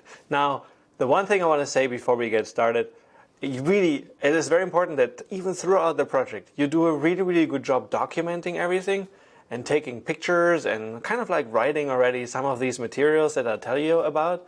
This should not happen at the end, because at the end it's often too late. Often you don't have access to all the prototypes anymore, and you'll be very sad when something is missing. And so, really, with this view towards building a portfolio, keep this always in mind even as you're working on your projects. But now let's get started. So an XR design portfolio starts from a problem. And we talked a lot about finding good problems, ideation and problem framing, and scoping, which are really, really important things to do. Otherwise, we're taking on something too big, too challenging, or actually not clear enough as a problem. So you want to be very clear about the problem. So then we actually need to describe our method or methods that we use throughout. Most of you will probably have followed the methods that I taught in this course here. And so this is a more traditional interaction design method, but applied or adapted for XR. And then also you should discuss your results. Yeah, you show off what you've done and you document the design evolution. So not just the final thing, but also the intermediary steps, your design concept initially, your personas, storyboards. All those are design artifacts, so not just the prototypes, not just the final prototype. Really, really important to keep that in mind. And now it's very important to connect these three things with a story. That story has to be clear from the beginning to the end. There has to be a red thread through your design portfolio. Now that story is easier to do if it's just for one project, and it's harder to tell if you're trying to describe multiple projects you've worked on as part of your portfolio. Now this is just something that I can tell you based on the experience of working with students. Now, I did not have to apply for a lot of jobs in the XR industry. I'm still a professor here at the University of Michigan, but I do work with a lot of people that want to recruit. In fact, several of my students have now landed a job, and that makes me really proud of them, obviously. That's really cool. And I think it is important that you take these application processes really, really seriously, and that you try to do the best job you can when putting together your portfolio. So what are the key components? These are the 5 key components. A problem statement. This has to be concise, it has to be clear, it has to feel important. I'll tell you more about it. Physical prototypes. You should really include those physical prototypes, because that's what you have done essentially as part of your project. Physical prototypes are really cool because they think without technological constraints. This is where you can demonstrate that you can think outside the box, which is really, really important. Be creative. And then digital prototypes are much more about showing that you master these technologies, that you can use the digital prototyping tools or tools like WebXR, and then maybe A-Frame, and Unity and Unreal. But this is really what you want to demonstrate here. And then every project and portfolio really has to translate to some lessons learned and some experience and skills gained. And I would spell those out. Really, it's important to say explicitly what you have learned, both about the problem and then the prototypes that you have created and the projects, and like you, obviously as a designer, how you have grown. That is something you should really, really tell in this last part. So I'll go over each of these parts now and provide more detail for each of them. So in the problem statement, I think it's very important that you say it's a significant design problem. So when it comes to the problem statement, it's very important that you have a design problem that you're talking about, not an information problem. So the problem shouldn't be like, what's the best way to find and compile that information? The problem needs to be a significant design problem. What's the best way to design this interaction? Okay, so I'll just say it like that. And if you run into this issue of not knowing what kind of information needs to go into your interface, then you're not working on a design problem, you're working on an information problem. And that kind of information dashboard problem is not always a good problem to talk about in these kinds of design portfolios. So you really need to be clear about the strengths of XR, and X here is really the placeholder because you need to be more specific. So why did you use AR or why did you use VR? What did you learn about AR and VR for this problem? Why do you think it is a good solution? What makes you choose AR or VR for this solution? And for problems where both an AR or VR solution seems feasible, and you probably just did one of them, you should really explain why you chose the AR or VR version of it. Maybe a lot of things were already explored in VR and you just wanted to see how much is possible in AR. Or maybe you have a different reason, but it's important that you actually state it. Next, when it comes to the physical prototypes, it's very important that you highlight the advanced use of paper prototyping. A lot of people want to see that you think outside the box. They want to look at these physical prototypes. They want to get a sense for a larger design concept that raises all kinds of interesting issues. In digital prototyping, we usually make a lot of compromises because of the technologies and other kinds of concerns like budget, time, and money. But when it comes to physical prototyping, you can do whatever. This is really the place where you can live out your creativity, and you should show it. And I want to emphasize here that from the physical prototypes, it should be clear that you are designing for an AR or VR environment. I actually want to see that. Now, often this is accomplished through some kind of color coding where I can see the physical world, mostly black, and then the augmented world, some kind of blue, green, or red or something. So this is often done to tell the story already in the storyboards, and then obviously also in the physical prototypes. Again, as a reminder, when I say storyboards, I mean the wireframes that actually form the foundation of what becomes a paper prototype or a physical prototype later. When I say physical prototype, I often think of this idea of bringing in additional media like transparency for AR, and then clay for 3D modeling and those kinds of things. And don't be afraid of just doing these methods that I teach here and just doing them well. That is already a really good accomplishment. Not everybody uses the methods here, and so I think this already should give you a little bit of an edge when it comes to portfolios. Be clear about AR, VR prototyping differences. So that's something that I think we learn more the more prototypes we do. But some things are just easier to prototype for VR and some things are easier to prototype for AR. So for example, because VR usually requires an entire environment, unless you are in an environment that is close to it, it's often a little harder.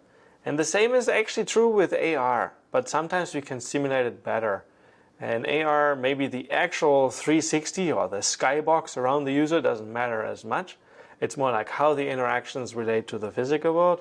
And then AR, prototyping AR physically actually can become easier. And then when you move to digital, actually prototyping AR is harder. I find those differences very interesting. Now, this is not always true for every project that I've worked on, and it may also be different for different kinds of tools that I'm using. But this is more or less a takeaway from my past few years of prototyping AR and VR experiences. Next, digital prototypes. So let's talk about digital prototypes. When talking about digital prototypes, it's often hard to know how to get started. So often we tell this story from the physical prototypes and how our designs evolved into the digital prototypes. And then we kind of get lost sometimes in some of the details, or we don't really do a good job explaining the strengths and the weaknesses of our digital prototypes. So the best way, I think, to structure a presentation of a digital prototype is to just break it down in terms of the key interactions that you've prototyped. So be clear about the interactions you chose to prototype. There might be many more things, but you chose to prototype those 3 key interactions. For example, everybody knows there is a login screen, and you did not prototype the login screen. First of all, because Michael would yell at you, because that's what you really don't do, because we prototype the things we don't know so much about. We prototype the unknowns so that we learn more about it. That's what I told you, and that's this message that you should carry on and tell the other person as well. Explain why you chose each tool and what for. That's really important. So in digital prototyping, there's a lot of tools involved usually, not just Unity or not just one type of tool. It's often some kind of patchwork process between these tools, some kind of workflow That is a little messy, but that's just how it is. And so it's important to demonstrate that you know the tools and that you understand their role and their relevance in the larger process, and that's what you should talk about. Obviously, there's often an opportunity to connect with somebody who has experience sharing the same pain points with an existing tool, so that could be a good opportunity as well to share some of these experiences.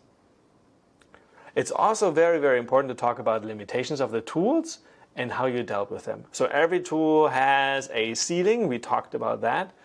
And so it's important, if you felt that ceiling, then it's important that often very creative solutions around it. And I would stress and emphasize those when it comes to emphasizing your skills with the tools. I think that's a really good approach. So now we have talked about the problem, we have explored the problem more through physical prototyping, and then we are nearing our solution with a digital prototype. After the digital prototype could be an actual development with some AR devices, platforms, and tools out there, but I'll just leave it here because at this point in the course you would have concluded the course, and so you should talk about your lessons learned. And I think just from all that knowledge that you've gathered by building on your prototypes and doing the ideation and the problem framing, you've learned a lot and there's a lot to talk about. So you can now already talk about the lessons learned. For example, what was hard, easy, or surprising to you? I would stress those things, especially the surprising part. But make sure that the surprising part to you is not straightforward to anybody else. So for example, that prototyping VR or AR is hard with paper and that this is surprising to you, okay, that's fine. It's the first time you do it, maybe that's fine. But there should be something more specific to your project that you found surprising or hard to do. If something was easy, I wouldn't emphasize it as much. It's just much more interesting to talk about the challenges. And again, something surprising, if it's truly surprising, can actually be a really, really cool part of the story to tell in your portfolio. You should really also talk about what worked well and didn't work well in your team.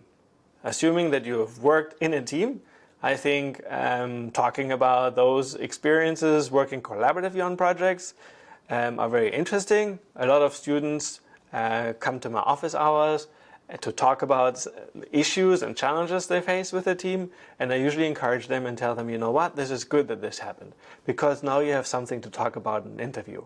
Because you need to get out of this, you need to actually work with your team, and so then you have a story to tell.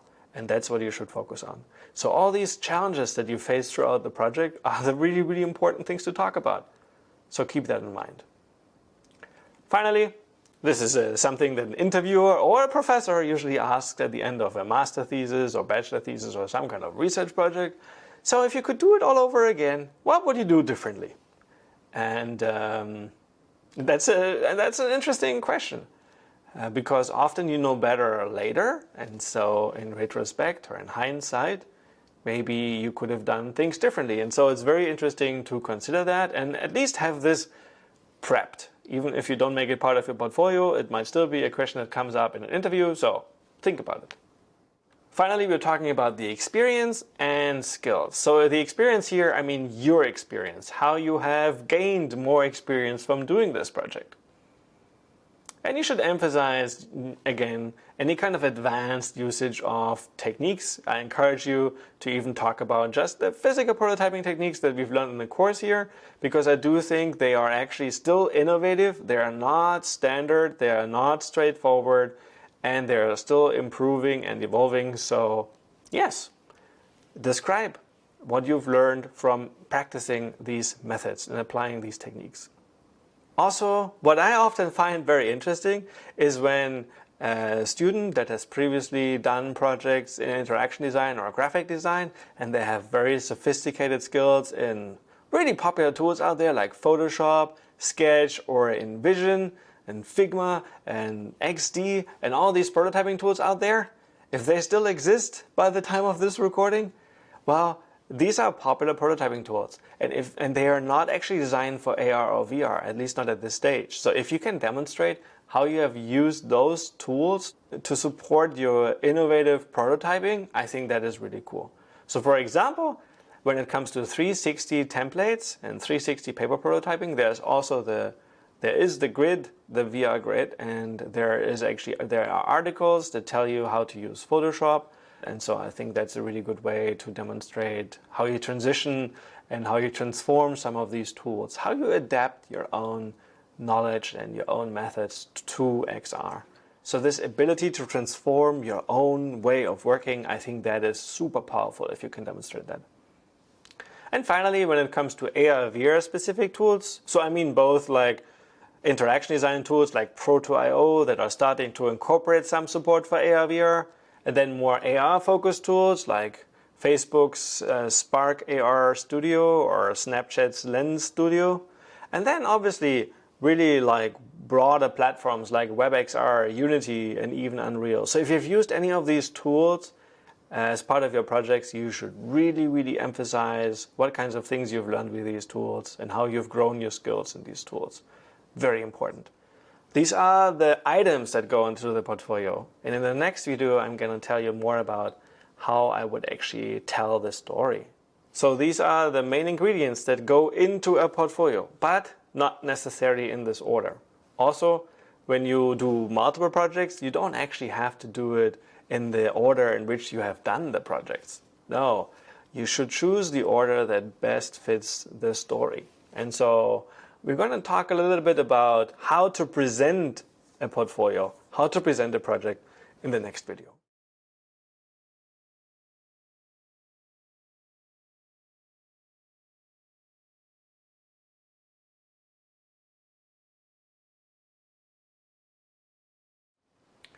So in this video, we're going to talk about 5 common weaknesses of XR design presentations. Now, as a professor, I see a lot of presentations, and here are a few tips and things that I think we should change and improve. And then we're going to go through that effort together. We're going to put together an XR design presentation. First, we're going to use a normal structure, maybe the one that immediately comes to mind. And then we're going to make adjustments to emphasize tried and tested techniques. And this is really to emphasize my approach. You don't have to do it exactly like me, but I have had some good success in terms of presentations and coaching students that way. I think their presentations were very well received, and I was very proud of them, so that's at least something. In this video, we're going to first talk about the trouble with XR design presentations. Now, as I said, I see a lot of presentations all the time. Obviously, as a researcher and as an instructor, we do a lot of XR projects. I participate in a lot of research, and I see a lot of presentations and new projects and, you know, please invest into this idea kind of thing. And so, yeah, I feel like there are these 5 common things that I always find not annoying, but like so repetitive. I don't know who teaches it to do it this way. Is it our intuition that tells us to do it this way? Well, we'll figure it out. And I make a few adjustments here and there, and let's see. I encourage you to incorporate those into your own practice and try it out. You know, it could be a transition from the kinds of things that you're used to a little bit different. And so let's look at it together. So here we go. All right, so the trouble with XR design presentations. On the left, I'll start out with the issues that I see. Often the slides are designed to support the presenter, which makes sense, right? You feel like, I need to remember all those things, so you create slides to support you as a presenter. Now this is both you presenting a design project, but also you presenting a research project. I've seen this a lot. And all the time the slides are, well, designed to support the presenter, to help them remember, but not the audience. And so I'm going to talk about that in a second. Not really framing the work. You're not really telling me what the problem is. I really need to know what the problem is. I thought we talked about ideation and problem framing, so really motivate the work and frame it and scope it properly and tell me what it is about. A very concise problem statement at the beginning. Demo last. Yeah, A lot of these presentations, they come, I mean, if they're well done, they have a really nice story and they go on forever and they prepare us to finally, in the last slide before we wrap up, we finally get to see the work, the demo last approach. Very unfortunate, but so commonly done, so maybe we can do it differently. When we talk about implementation, we focus on the technical solutions. Like, oh, we used WebXR and A-Frame, and I used this and that package in Unity, and that was really what solved it. Fine, but solved what? What is the problem? What were the challenges? Ah, and now it's starting to make sense. And then there is this section usually in presentations which is called future work. And when I see those presentations, they often read like future things I have to fix. So future things I didn't get to implement, future things I didn't get to do, future things I still have to do, implement, design, whatnot. But that's not future work. It's not about your future work. So here are my suggestions, okay? First of all, we do the slides and we design them to support the presentation, especially the audience, not just the presenter. Make it visual, not just bullet points. I mean, this is a really bad slide as an example, but you know, I need to get across the message here. And then, not really framing the work, well, how about stating the problem using an example and choosing an example that a lot of people can relate to, something simple, not too complex, and it'll be crystal clear. Instead of demo last, try the demo first. Really, like after a little bit of problem description, here is our demo, and then I'll tell you how we did it. This is a really refreshing way to actually approach a design presentation, so don't leave the demo until the end. Don't make me wait for it. Implementation focused on design challenges compromises, I think is a much better way to do it than here is the few technologies we chose and we don't tell you why. We don't tell you about the challenges. We don't tell you how we had to make those compromises. So structure your implementation around that, not just like the buzzwords and all the tech, but really why. Why did you implement those kinds of things the way you did? Finally, instead of future work, aka things I have to do, things I have to fix, how about thinking about it this way? Future work, as in like future research and design that others could do building on this knowledge. So you're telling others how to take this work further. That is really important. There's quite a difference. And so you should think about it this way. So this was really important to me. And now we're going to make it a little bit more actionable by actually looking at how to, well, fix the standard presentation format that I always get to see as the first draft. And so here we go. XR design presentation. Okay, we have an intro. We talk about our physical prototypes, digital prototypes. Maybe we do a demo, almost last, as I said, right? And then we summarize. We provide a conclusion or something like that. Yeah, pretty common, pretty standard. Okay, so what goes into the introduction? Yeah, how about you make it a motivation? Okay, so you make it a motivation and you use it in an example. And that example is designed to motivate the problem, and actually it needs to be to the point, like it needs to be very clear. You need to prep the problem statement. And the problem statement needs to be clear and concise. And you might even write it out. Our problem is, and then text, something short, not a really long, not a lorem ipsum lorem, but a short, concise statement. That would be great. So instead of the physical prototypes, digital prototypes, and then the demonstration, we're gonna do the demonstration next, right after the motivation. I've just motivated the problem, and here is what we have done. And now what would be super cool is if you gave a live demo, right? Run that thing, maybe using mixed reality capture so that other people can see better what's going on in the world, in the virtual world around you as you're like stepping into this virtual world. If you don't know exactly what mixed reality capture is, well, very briefly, it's like basically a view on you from the outside, but we can see how the virtual reality or augmented reality content actually relates to you. We basically see it from the perspective of the camera, where we see both you and the virtual content around you. Very cool way to capture this kind of things. And we have done this in the What is XR lecture, in the very first course, in the very first week. And I've used these techniques throughout the MOOC, and so maybe you thought this was actually pretty cool. Turns out it's not too hard to do. Okay, your backup is a recorded presentation, and you should always have that backup. It's very important. Have a backup, okay, and have it recorded. So on the day when usually everything goes wrong, on the day of the demonstration, and you're trying to do this live demo, if something goes wrong, if you're like anything like me, you'll probably get a little nervous and maybe even angry at yourself, and that's not good. So you have to have that knowledge, that comfort that you have this backup video, this backup recording, and then you just use it to switch it. Then you just use it and you switch to it, and you don't apologize too often. This is more like a note to self, because I keep apologizing all the time. But it's not a good use of your time. Okay, so instead of physical prototypes and digital prototypes, you structure this around design evolution, because that's why we did those prototypes, okay? And then you talk about the prototypes, but only a select few. Just the key iterations, the most important ones. Not like, what I see a lot in presentations is like people are trying to tell me how much work they did. So they're showing me all the prototypes they have done, and it's definitely impressive. It's cool, all the sketches and blah. But it's really difficult to follow and actually extract really how did this thing progress? How did the design evolve? And so it's very important to structure your presentation around a select few prototypes and then really spell out the decisions. So you do the prototypes to create choices, and then you make choices. And as you're making those choices, you need to provide a good design rationale for those choices.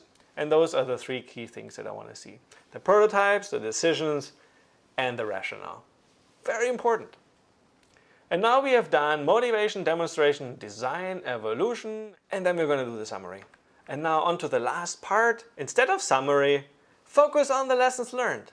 Really how you have grown, right? We've just discussed all the things that go into the design portfolio, and I said lessons learned and skills and those things are really important. You need to spell it out.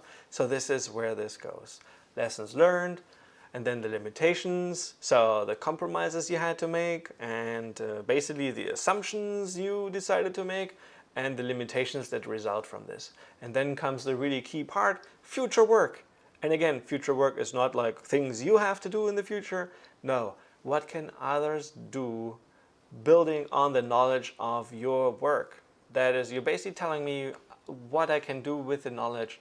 What could others do in the future, or what might you do in the future? I mean, that's fine. But the most important thing is don't talk about all the little things you need to fix to make it better. That doesn't help anybody, right? So you're so deep down in your project, and I understand how this happens. You just finished it, you're excited to give this presentation, you didn't have enough time to actually zoom out, but as part of the presentation, that project presentation, you really have to zoom out and you have to tell us this bigger story. And then there might be a questions part in your presentation, and the way you navigate the questions and how you're demonstrating this ability to go down into the detail, picking this design rationale, bringing it up, maybe even questioning it yourself, considering the other idea that the person that critiqued you had, and then not being too defensive, but like embracing that idea and providing an opinion about that idea, maybe suggesting another issue. While that idea sounds really cool, and I admit we haven't looked at it, there could be these other problems coming from this, because in my experience, what I've learned from this project, we had this problem. And sorry, I forgot to tell you this. No, you don't do this, sorry. We don't apologize. We don't apologize, okay? Now we should have all the things we need to do really cool design, and then also tell the story about those designs. Okay, so good luck. If you're using the materials from this course, especially if you're doing the honors track stuff, so I think there should be a lot of little things that you can add to your portfolio, and now combined with this lecture, you also can use it as a guideline or a set of guidelines to give a nice little presentation about it. And let me know how it goes. I'm always eager to hear how it's going with my students.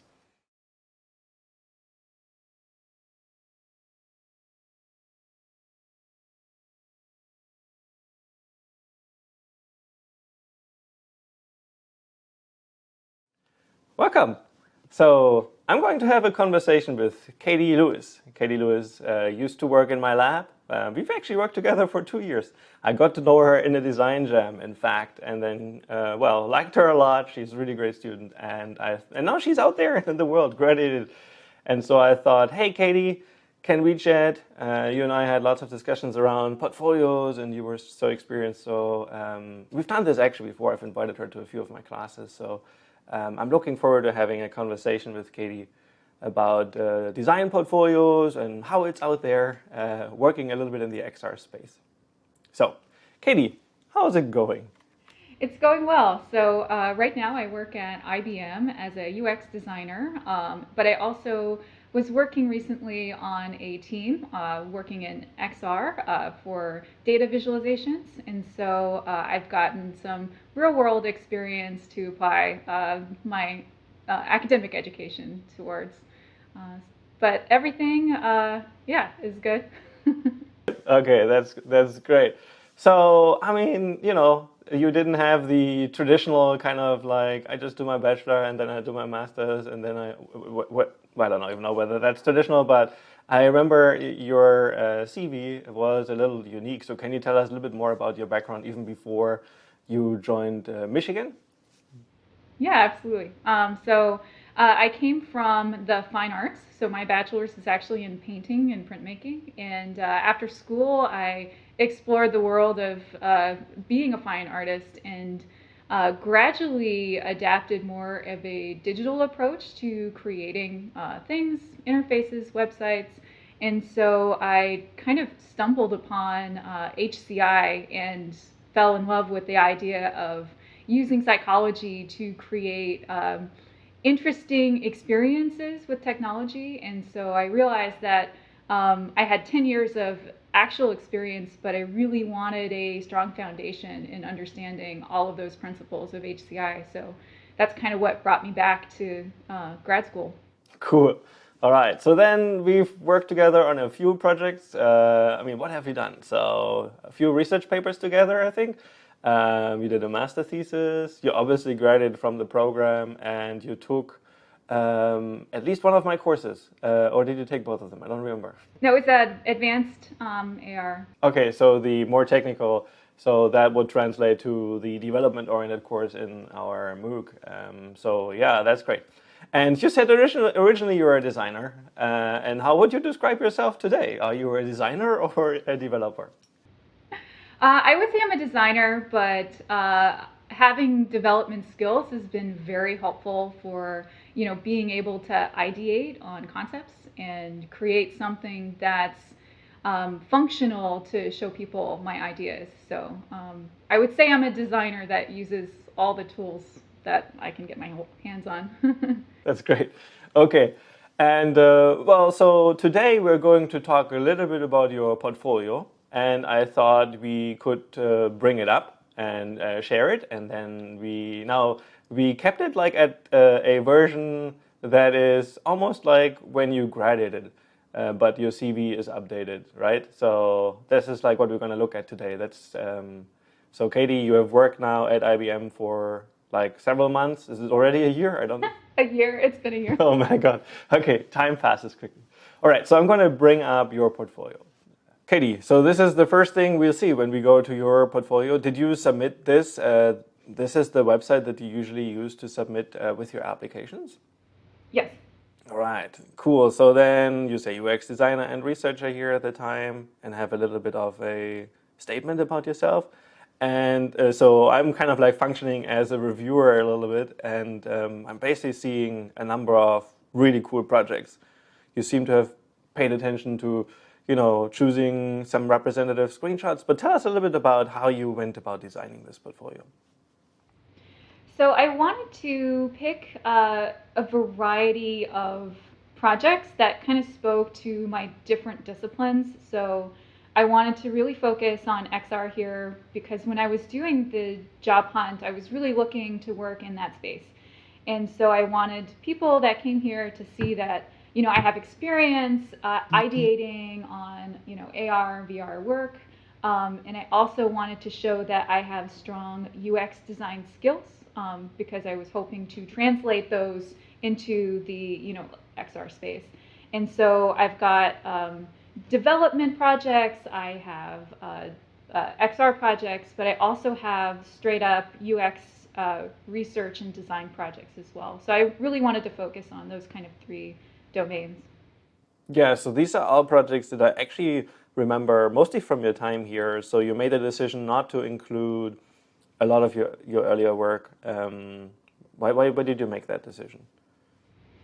So I wanted to really focus on those 3 domains, and I felt like the language that you create during the master's program really kind of is standard across the jobs I was applying to, where my research methodologies and my development capabilities, they were just not as strong because I didn't have the foundation that, the education kind of gave me. So I felt like, while I could create a story out of my previous projects, they didn't resonate as well as what I was able to do during the courses. Okay. Yeah, I understand. Okay, so that makes sense. And so it is, I mean, still impressive, right? This is 2 years of work. And we've actually done even additional projects. So you've picked some, but yeah. So this hasn't been updated in a year, so I need a few more pages now. Okay, you've been busy. Okay, now so let's look at this kind of like at the time of your graduation. I think this is very relevant to our learners. So which one should we talk a little bit more about in depth? I think this is something that also happens in interviews. They let you pick, or I mean, you can tell us what it was like for you when you applied, but which one would you want to talk about? yeah, absolutely. I would love to talk about AR Kitchen. All right, so walk us a little bit through it, and I can scroll down a little bit as you're talking about it. Absolutely. So this project, when I was putting this together in this portfolio, I really wanted to stick to the storytelling aspect that kind of lent itself to this project really well. So I was working in Michael's lab, and a kitchen manufacturer came to us to create a showroom experience that leveraged AR and VR technology.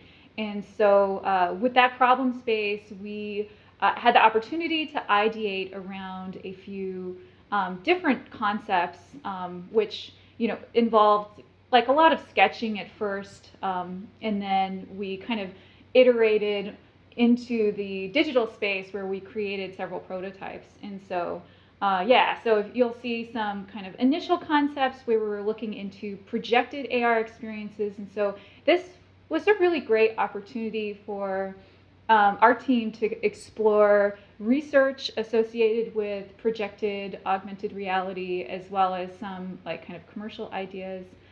So there was lots of cardboard and lots of using the lab to kind of mimic what a kitchen showroom might look like.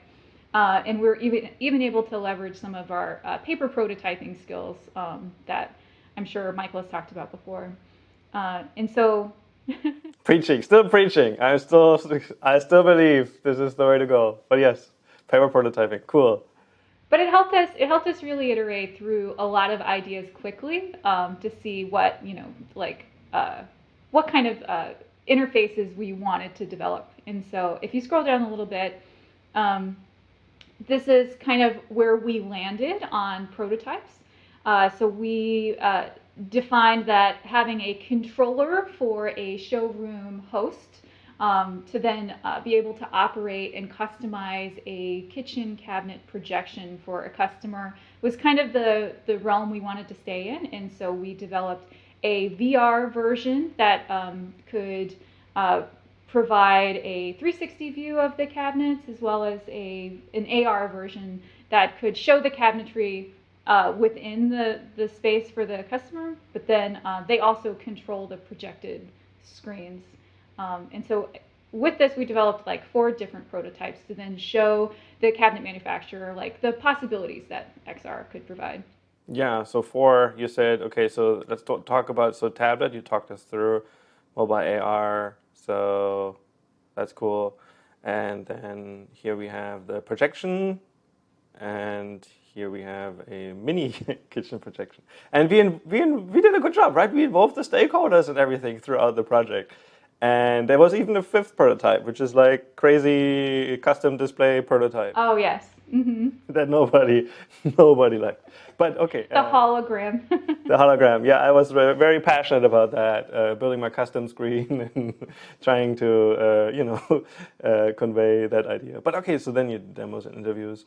Cool. So we have essentially, okay, so from a portfolio perspective, it seems like you're like picking really prominent screenshots and like photos.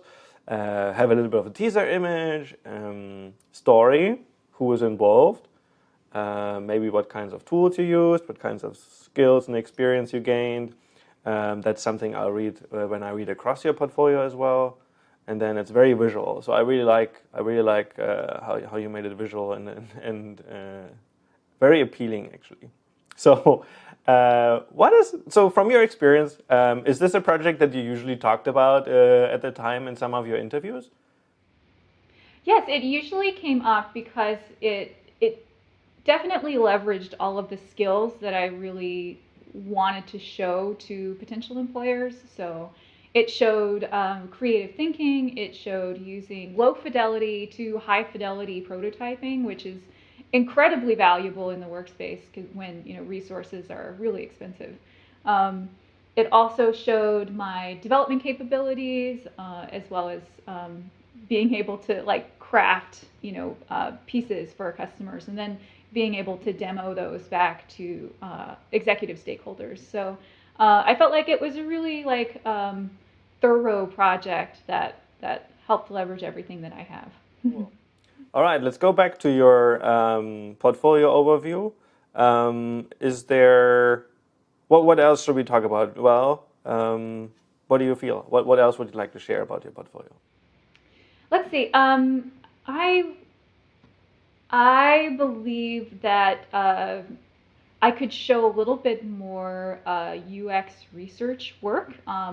And so maybe Together Chicago is a good example of that. Okay. And this is traditional UX research and development work. I worked with a team from the University of Michigan Engineering department.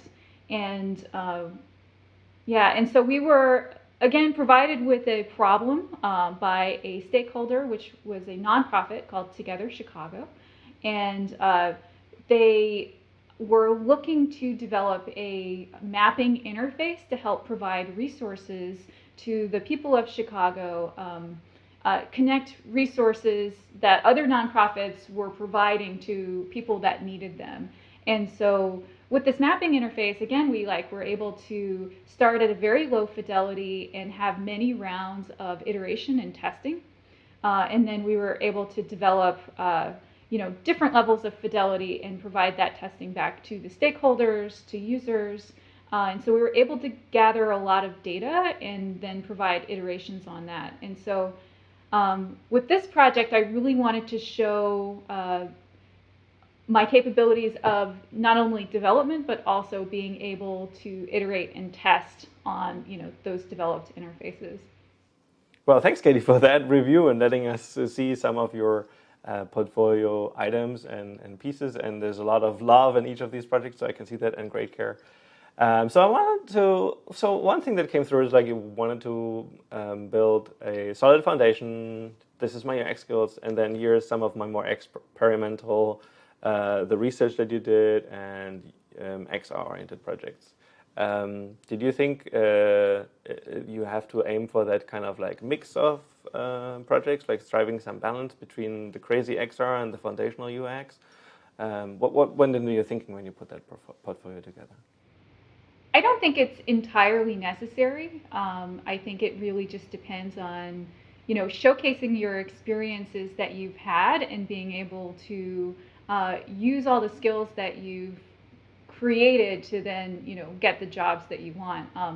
That just happened to be an experience that I had that really impacted the way I work with development, the way I work with stakeholders. And so I felt like that was a really representative project. But if that project had been XR, then that would have been the story I would be telling. But it was more around the experience of working on a multidisciplinary team that I really wanted to talk about. Okay. So, and then how did the interviews go?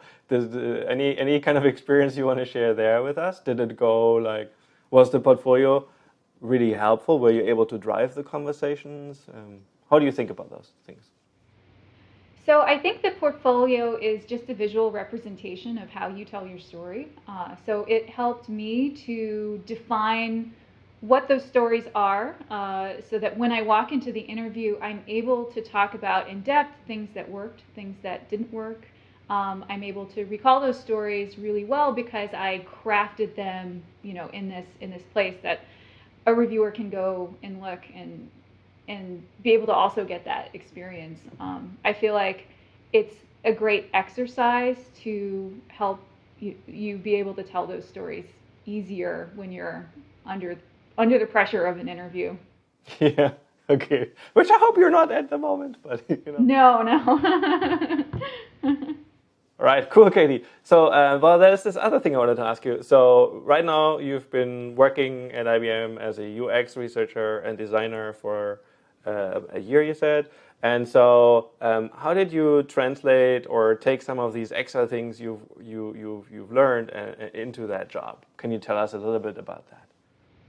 Yeah, so you're right. So I'm currently working as a UX designer on a product that is not XR, but I have found a way to manage all of my interests in XR while still being a part of IBM. So I helped, with a coworker, I helped found the IBM Reality Lab, which is an interest group at IBM, kind of like a club, where we meet and we talk about XR, we do development demos. We're kind of like a make lab, but within the IBM space. So even though you don't necessarily have a role of XR, you can still impact the company you work in with your interests. So I found, being able to do that has really helped kind of balance my passions at work, and has also opened opportunities for me to be able to do XR on other projects with other people at IBM, which has been really great. So, are there any last thoughts? Our learners are like learning all this XR stuff at the moment, kind of like the way you did it as well. Obviously, everybody's unique. You had a very professional background in design. You could always sketch better than me. In fact, I show some of the things you've done, like the Star Trek. I show that, and I say it's Katie. So this is actually the Katie. But yeah, so if a learner asks you, what shall I do? Do you have some kind of advice for me? Should I pursue XR more, or should I do something else? Any last thoughts you have for our learners? Yeah, well, I mean, it seems like you're in the right place. So, the internet has so many resources available, and, right now is like a wonderful time to explore and dive into all these new technologies. And so I feel like, just grab a hold of anything that you can find online, like this book, and, learn as much as you can. And any employer that you go after with, this educational experience will be really excited that they found someone that can teach themselves new skills.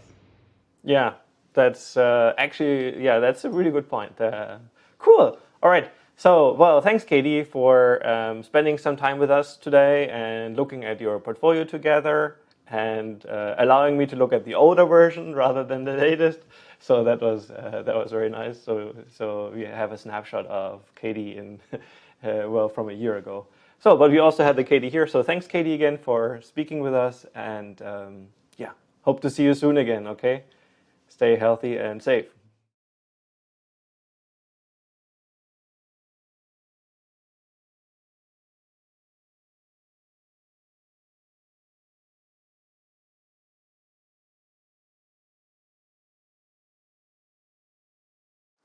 Congratulations, you've reached the end of the course. The second course is part of the XR MOOC, the course focused on design. And I hope you've enjoyed it. I feel like we've covered a lot of ground, and I hope you feel like you've learned something. So let's review a little bit of what this course was about and what should be the main takeaways. So, we started out with this overview, and you have probably finished the 4 quizzes to assess your learning. The first quiz focused on some of what doing XR involves and how to get started, and XR process questions. So I hope you finished some of the quizzes and learned a lot through doing the quizzes as well. But in terms of topics, we've covered what doing XR involves, how to get started and finding your XR process.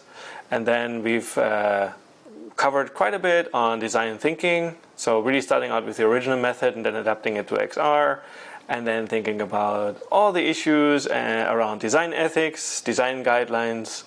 Then we did design critiques, and we also talked about design jams as a way of collaboratively solving problems through participatory or co-design with various stakeholders. And so that's like here. And that was only the first half of the course. And then we focused the second half of the course on physical and digital prototyping. And so we started with storyboarding first, then created paper, then physical prototypes. And we went into digital prototyping tools for AR and for VR, and also talked about immersive prototyping, actually using AR and VR for prototyping.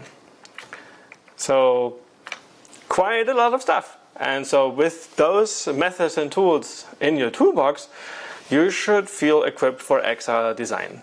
We haven't talked so much about the actual development, so programming with these technologies, but we have really well set our minds so that we can actually think about designing and actually doing the heavy lifting in terms of prototyping, already testing with users to some extent, and then prototyping both physically and digitally.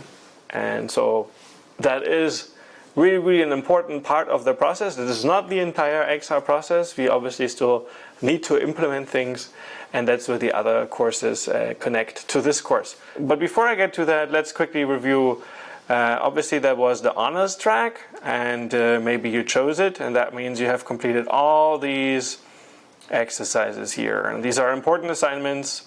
So from a design critique, looking at both the guidelines and the ethics of XR, and then storyboarding, your paper prototype, your digital prototype, and then also if you had the opportunity to do an immersive prototype. Again, as a reminder, immersive prototype means you're using actually AR and VR technologies and while you're designing, and so it's concurrent design and testing. As opposed to what happens a lot in development is like you're programming against these technologies, but on your computer usually, a desktop PC, and then you deploy. And I'll also tell you how to rapidly preview things, how to do quick deploys, and how to even avoid this by building on web technologies in some of the other courses as part of the XR MOOC. So let us review a little bit of what I think should be the key takeaways from this course. So if you remember, I started out with making an analogy to filmmaking. I talked about these various roles here on the left, director of photography, made the point that actually the person in charge of the camera is the XR user, talked about various aspects of design and who are the people involved, and then went into some of the more difficult topics where I think when it comes to creating new kinds of interactions, we still need to rely on developers and people who are okay with programming, because what you can do in existing tools is pretty limited. In existing prototyping tools, I mean.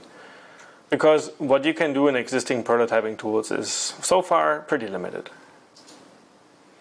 We talked about these different paths to being an XR creator, basically depending on your background, whether you are into web, game, or mobile development, you should have an easier or more direct path. And then if you are on the mobile development side, you can also continue developing against, and if you have a mobile development background, you can continue developing natively against the Android and iOS SDKs, but then also pick up specific AR versions, ARKit and AR Core for Apple and Google, so for Apple, for iOS and Android. Can develop for ARKit and AR Core, so for iOS and Android. And then can also develop natively against some of the virtual reality toolkits.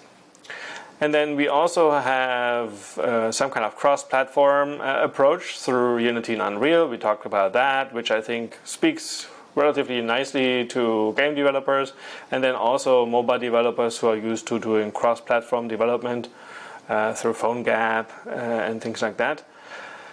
And then the web, and the role of the web, which I think is going to be even more in the next few years, but for now we have a basic stack and set of things we can do in browsers, and we are relatively well equipped on the VR side, and we're getting better on the AR side as well. And then I talked a lot about process. Need finding, brainstorming, storyboarding, and prototyping. And then we talked about development and testing, but we didn't cover that much in this course, but it's still part of the overall process. And together with deployment and analytics, that's something that we'll expand more in the third course as part of the XR MOOC. So the process was really actually one of the most important things for me to take away from this course. Obviously, we were looking a lot. Obviously, we were looking a lot into different kinds of methods for design and then also tools. But what is important is that you put the picture together. The puzzle pieces fit into a larger process. Now, that process is relatively standard. It's just an expansion from interaction design. So it's standard if you're used to user experience interaction design. But some of the methods actually need to change and adapt, which has to do with the fact that traditional need-finding methods, for example, don't really work because we don't actually have a lot of XR users at this stage. And we don't have a lot of problems directly in XR. We are more like figuring out which of these problems that we know from the world could actually benefit from a solution in XR. And that requires a slightly different approach. And so we talked a lot about that. We also spent time covering design thinking. So going through the 6-step method, empathize, define, ideate, prototype, test, and implement. So we covered all that. And again, I highlighted some of the things, if you remember from this lecture, that we cannot directly expect and translate. So because XR is different, we need to think about XR and design thinking for XR also a little bit differently. We talked about ethics, which I think was very, very important. And I tried to share a few techniques here and an approach, a design ethics review of XR applications. We did this in a scenario-based way. We looked at issues such as the context and situation, the sensory information and data that is being collected and processed, actually then the processing pipeline, which I think is really important to consider. And then also, once you have collected that data, how do you communicate first of all and get informed consent, but then also how do you maintain and even future use of this data is a very, very important topic. So we talked about all these kinds of ethical considerations. The one thing I want to say here is that this ethics topic is still evolving. It's very important, and not enough people actually embrace it in their approach. And so for me, it was very important that we get this right into the design course, that we don't have it like a future issue or some, I don't know, issue, afterthought. No, it has to be incorporated somehow. Now, when you teach this stuff, it's difficult to do both the ethical stuff and the guidelines, and then learning about the methods and the tools, and you know, elevating the ethics and the ethics standards. But I hope that having a dedicated lecture relatively early in this course raised at least your awareness and encouraged you to think about this more. And well, we will see what happens in the projects. I'll keep monitoring. I keep taking a look. I'm curious what kinds of projects you are designing as part of the honors track, and to which extent we raise interesting ethical issues. We are in this together. We are figuring this out together. So even if we make a mistake, well, we can still learn from it. So that is really, really important. And then I covered another important topic to me, which is ideation. Because XR is really the space where we seem to be trying out a lot of things, and not always in a very progressive way. So I try to cover 7 techniques to help you innovate. I talked about, I drew parallels from research. I talked about, for example, that everything has to start from an idea, and that even the prototyping out of that idea, that helps you better understand the problem. Normally, probably you think about prototyping as learning more about the solution, but that's only partially true. It's true, but really prototyping to better understand the problem, because you can try out these prototypes with users. And obviously, this is you're already starting in the design process. So we looked at all these 7 techniques: ideate, implement, inspect, iterate, a design cycle. You know, the killer app problem, and you know, novelty versus creativity, they're not the same. And I talked about this quite a bit. The problem, promise, premise approach, emphasizing obviously the promise of XR technologies and then also the assumptions that you're making. One that is more inspired from research, but I think it helps, this idea of writing the intro first. like before you write the rest of the paper, before you do the rest of your project, figure out what this project is about, what your contribution is, and that way you get to motivate the problem better and understand the problem better as well. We did talk about the idea hexagon. That's really something from Ramesh Reska that came out of one of his talks. And I really like it, and I wanted to cover it here because I do think it's a cool idea to think about how to take existing ideas further. As I said, everything starts from an idea. And then we talked a little bit more about some of the more interaction design oriented object control design matrix, this idea of rapidly brainstorming different kinds of ideas around objects and how to control them. We did the snow boots example or the ice scraper that can be shaken example, for example. So here we had really from the obscure to the really futuristic kinds of ideas that can come out that way. And I think it's an interesting way to innovate. And finally, we also talked about threshold and seeding and tool design, because a lot of us are thinking about creating tools in the XR space. And so I think it helps actually to have some metrics, talking about the threshold, the barrier to entry, and then the ceiling, what you can accomplish with that tool. Which I think you really want to set these nicely, and not everything should be like Unity or Unreal, which actually both have relatively high barriers to entry, which we haven't explored so much in this course, but that's what the third course focused on development is really dedicated to. So you'll feel the pain. That's what I usually say. Alright, and throughout this course I heavily emphasize storyboarding and prototyping, so a lot of storyboarding and wireframing, physical prototypes and digital prototypes.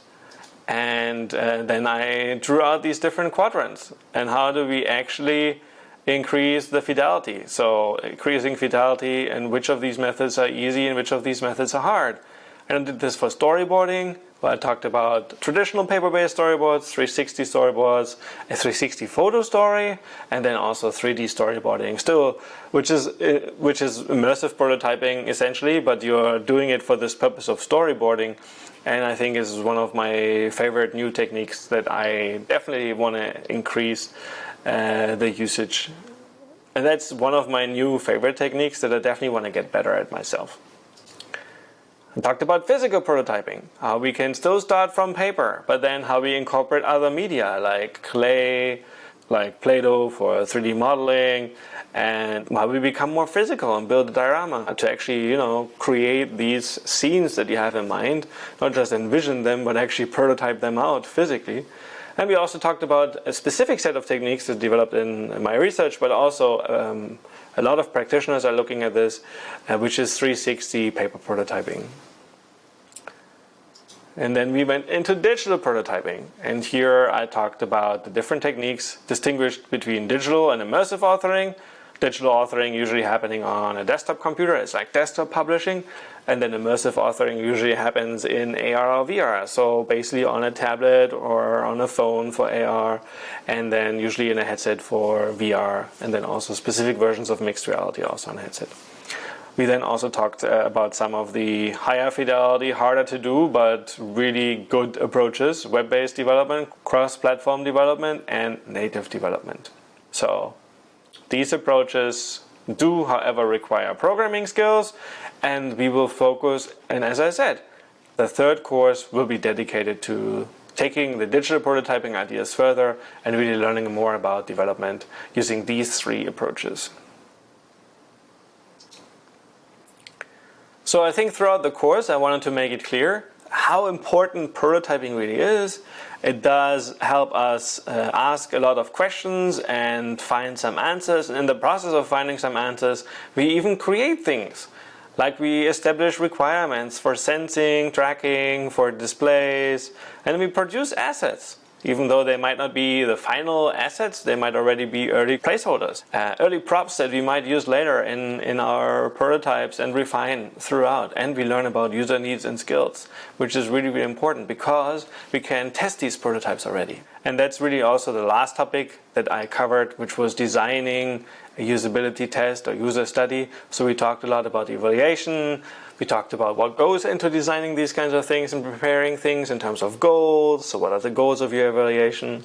Kinds of tasks. Who do you recruit? How do you recruit? What kinds of devices do you want to use? any kind of metrics, and how do you actually do the analysis. So definitely quite a lot of stuff, and I feel like you should be well prepared with this knowledge to approach your next XR design project. Again, I hope you did participate in the honors track and actually chose to do some of the exercises. I think you'll learn a lot there as well. And what I'll do now in the last part is just telling you about some of the other courses and how this course relates to the other courses. Here we go. We are in the XR MOOC specialization. You have just finished the second course on XR design. And then in the first course, which you probably took already, but just a reminder, it's really an intro to XR. So if you had some issues with some of the terminology in this course, then the first course really sets all these basics and fundamentals. We talk about applications, concepts, technologies, really how AR, VR works behind the scenes. What does it actually make a virtual reality? And how does this really work? And then also the issues. And there are also honors track exercises and a lot of content. So for example, you do classify applications along the reality-virtual reality continuum. So basically figuring out whether an app is AR, VR, MR, or XR. And you should choose the most specific class. And then we did, or you would do an exercise on technology selection, which I think is really cool, going through some kind of XR decision tree. That I have a mental, basically this XR decision tree is a mental model of all the kinds of XR options you have when it comes to technologies, devices and platforms. And then we also talk in depth about the issues, the ethical, social, privacy, security, accessibility and equity issues. So lots of issues to talk about, and there are also exercises focused on that because it's important that you experience these things for yourself. Now, if you have just finished the second course, again, congratulations. And then the third course would focus on development. So there you would learn more about development methods and tools. You would actually create your first 3D scene. So taking something existing from a book or a movie, recreating it in 3D, and that way learning about 3D, making that jump from 2D to 3D, really, really important. And then we are expanding our knowledge into the VR space. So we're learning how to create virtual reality scenes, basically the environmental design, but also things like physics, and then obviously interactions. And then we talk about AR, both marker-based and markerless AR, and how to design for both. And in each of these two last courses, there will be a project throughout, going through these stages, and then they will end with a peer review in each of these courses. And I think this peer review is really, really cool, really important. You get to hear from other learners what they think. Obviously, I also chime in and give you some feedback. And we do have some ideas in the future for actually coming together in some kind of exhibition. There might still be something that we will add to this course and also to some of the other courses. Now, this is a topic that I'm very active in terms of research and also teaching. So you can expect updates to this course. There's always something going on. And I will keep refining and revising some of the contents over the next few years. And I hope we'll learn and continue to learn together more about XR. So, thanks for taking this course. Again, I invite you to look at the other courses. It would be great to see you again. But otherwise, well, good luck with wherever you are. And I wish you the best of luck.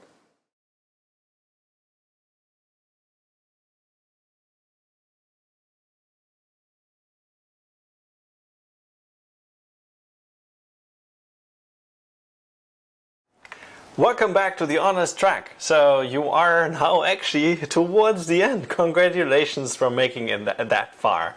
And I hope you've been working on these exercises and not just like looking at ahead and you really want to see what's happening in digital prototyping.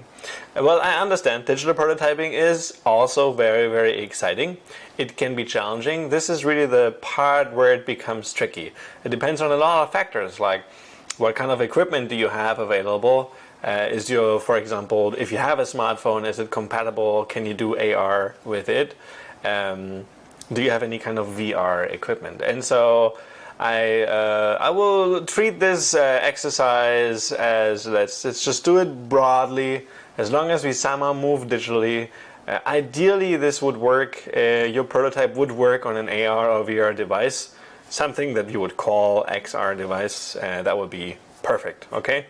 So that's where we want to get to. And why are we doing this? Well, we are finishing up. We are like on track to this minimum viable product, the MVP, our final prototype. It's like with everything in life, there's a deadline, and then you have to be done. And obviously you could iterate and go crazy and expand. The main point here is to really just learn about the methods, playing around with some of the tools along the way. What comes out at the end? Well, if you follow the methods, it can't be that bad. And one thing I feel I should emphasize at this stage is we are entering the final stages of the honors track and the project that we are developing as part of the honors track, and there will be a peer review. So you will get to review other people's projects. You've already been looking at some of them as part of the activities along the way. You've been looking at various examples in the galleries. But now we're actually formally going to review each other's prototypes. Not now, that's after. Now we're going to do the digital prototype. But keep that in mind as we kind of like get ready for this final stage of the honors track. So in this exercise, the task is to create a digital prototype of an expeditions-like XR app. Okay, so you know the rules. I'm not going to repeat it. We're still keeping with that app, and usually in the residential program, there are questions like, can I change my project? Can I work on a different kind of, solution or problem even? And I normally say, depending on where we are in the project, it's not a good idea. So when it comes to the digital prototype, it is not a good idea to now kind of change it, given the progress that you've made regarding storyboarding, wireframing, physical prototyping. So I feel like, well, why not just, make it through? Maybe you come up with something cool here and you like your idea again. Again, as part of this course, the whole idea is to just have one new idea. We're gonna mostly focus on what's existing. It helps us also do a digital prototype, kind of like recreating more or less that expeditions like XR app that we're using, that we're modeling our work after. So your goal is to prototype one of the key interactions of that existing app in and I'm now going to be very flexible here, 360, 3D, AR, VR digital tool. So there's a couple of key things here. It should be digital, okay? We're moving away from paper. Yeah, finally getting there. And we are going to use tools. There are tools focused on 360 prototyping, or you could even just do Photoshop with a 360 template. That would be acceptable. There are 3D modeling and authoring tools, and you would be digital. But I think, so don't do the just 3D modeling. But if that's what you want to learn, and you want to use a tool like Model Viewer or Sketchfab that actually bring things into AR VR, that is also kind of still playing by the rules. It's okay.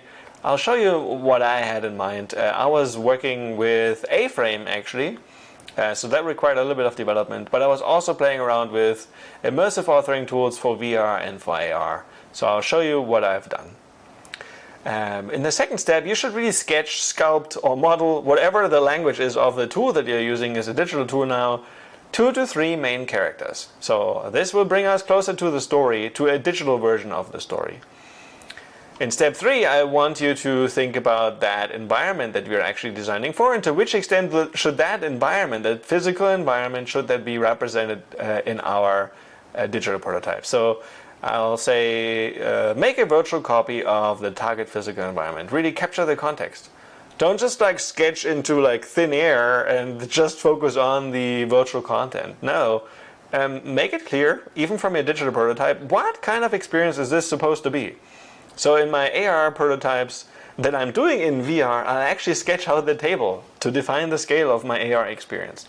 So then the next step is to actually record a video and narrate the interactions. So I want you to, as much as possible, record your prototype. And different tools have different means to do that. A screenshot is usually not sufficient since we are focused on interactions.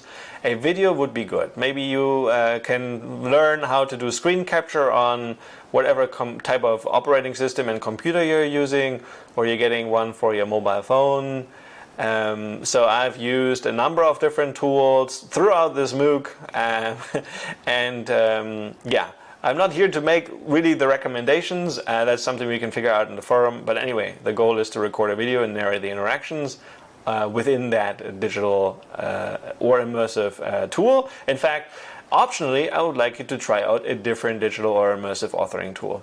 I make this optional just for workload reasons, but I do think actually you should. You should really try out a few different digital tools. So rather than go deep in one and like go crazy, I'd rather have you try out 2 to 3 quickly and then choose the one that you like, and then in this 5th step maybe come back to one of the other ones that you had previously, well, not discarded, but like not focused on. So what do we have at the end of this? We should have a lot. So we actually then have a final prototype. That is an MVP, a minimum viable product, if you do it right. So it's as close as possible to the real thing. It might even be able, we might even be able to test it with users in a VR or AR headset. So that could be interesting. You went broad. So you really have this understanding of the environment, the 3D characters, the interactions. You prototype them multiple times in different fidelities. Now this is the last time you prototype them, now using digital tools. And you went deep. So you, at this stage, you will actually find out about AR/VR specific requirements and development needs. So that is actually quite important. So these digital prototypes can really be function, if they're done well, function as a specification that you can give to a developer, an AR/VR developer, or if you have obviously the skills, or if you want to develop the skills, I'll invite you to take the development-oriented XR MOOC course. But yeah, so this is, there could be a handoff, and this, if you don't do it yourself, there could be this handoff, and the digital prototype might actually very well provide this template for the developers. So I'm still doing this solar system. I never got bored. I've actually been playing around quite a bit. It's been fun. So this is a little bit of, going back in time when I started out doing the design critique. You probably did a different expedition or expedition-like app. Anyway, let's stick with mine. So the prototype, various prototypes from before. So various physical prototypes. I had a paper prototype that I was then playing around with. I created the 3D models along the way using Play-Doh or some kind of clay, and I played around with them, so that was really important. So playing with these 3D models in the physical world, but then also capturing it a little bit digitally and getting some kind of sense for how this might feel in an AR or VR experience. So that was cool.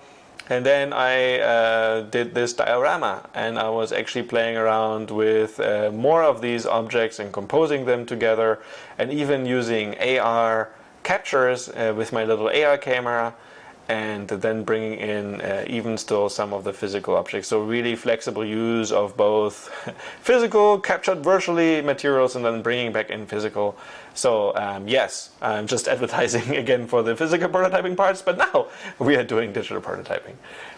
I don't know, always get excited when I see physical prototypes. But I'm also going to get excited about the digital prototypes if they are done well. Now the problem is you could actually spend a lot of time and it doesn't look like anything in the end. So that is something that we should all be aware of. So especially when you look at others, each other's solutions, don't judge just because it doesn't feel like, wow, you didn't do a lot or something.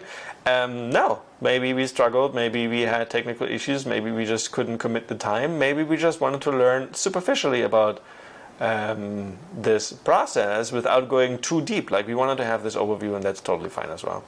So we're going to do digital authoring.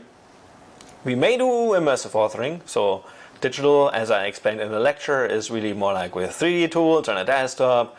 And then you do previews, deploy to a device, or you somehow stream to a device. Immersive authoring means you're actually doing it directly on the AR or VR device. So I want you, if possible, if at all possible, to try this out. And then we can actually think about some of these platforms and approaches that are more development oriented.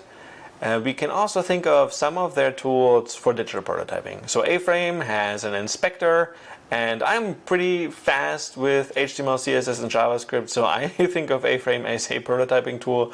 Not everybody may agree, and that's fine. But Unity that I put here under cross-platform, or Unreal, these are some of the examples I'll spend more time on later.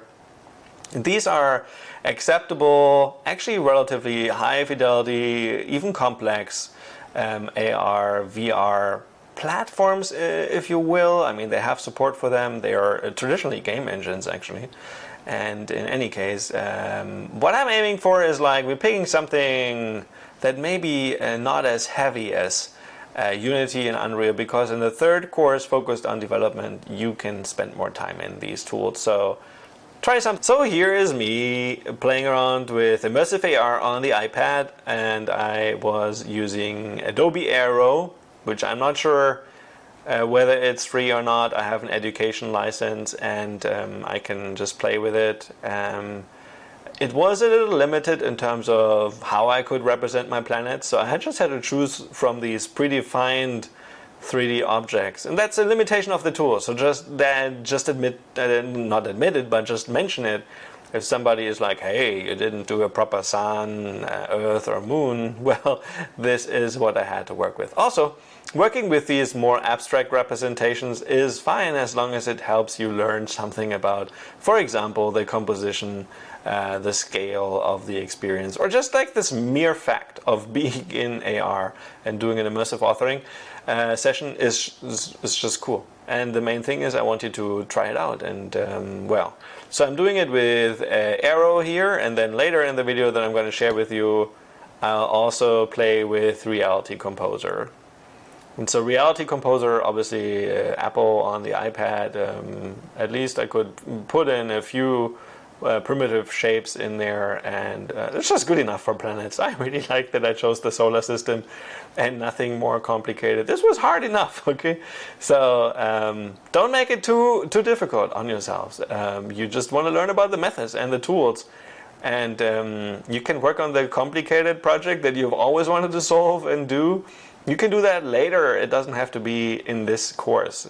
Go through this course, take everything with you along the way. Build your toolbox and then apply it to your own project. And if you do, please let me know. It would be cool if any of this was helpful in whatever you wanted to do.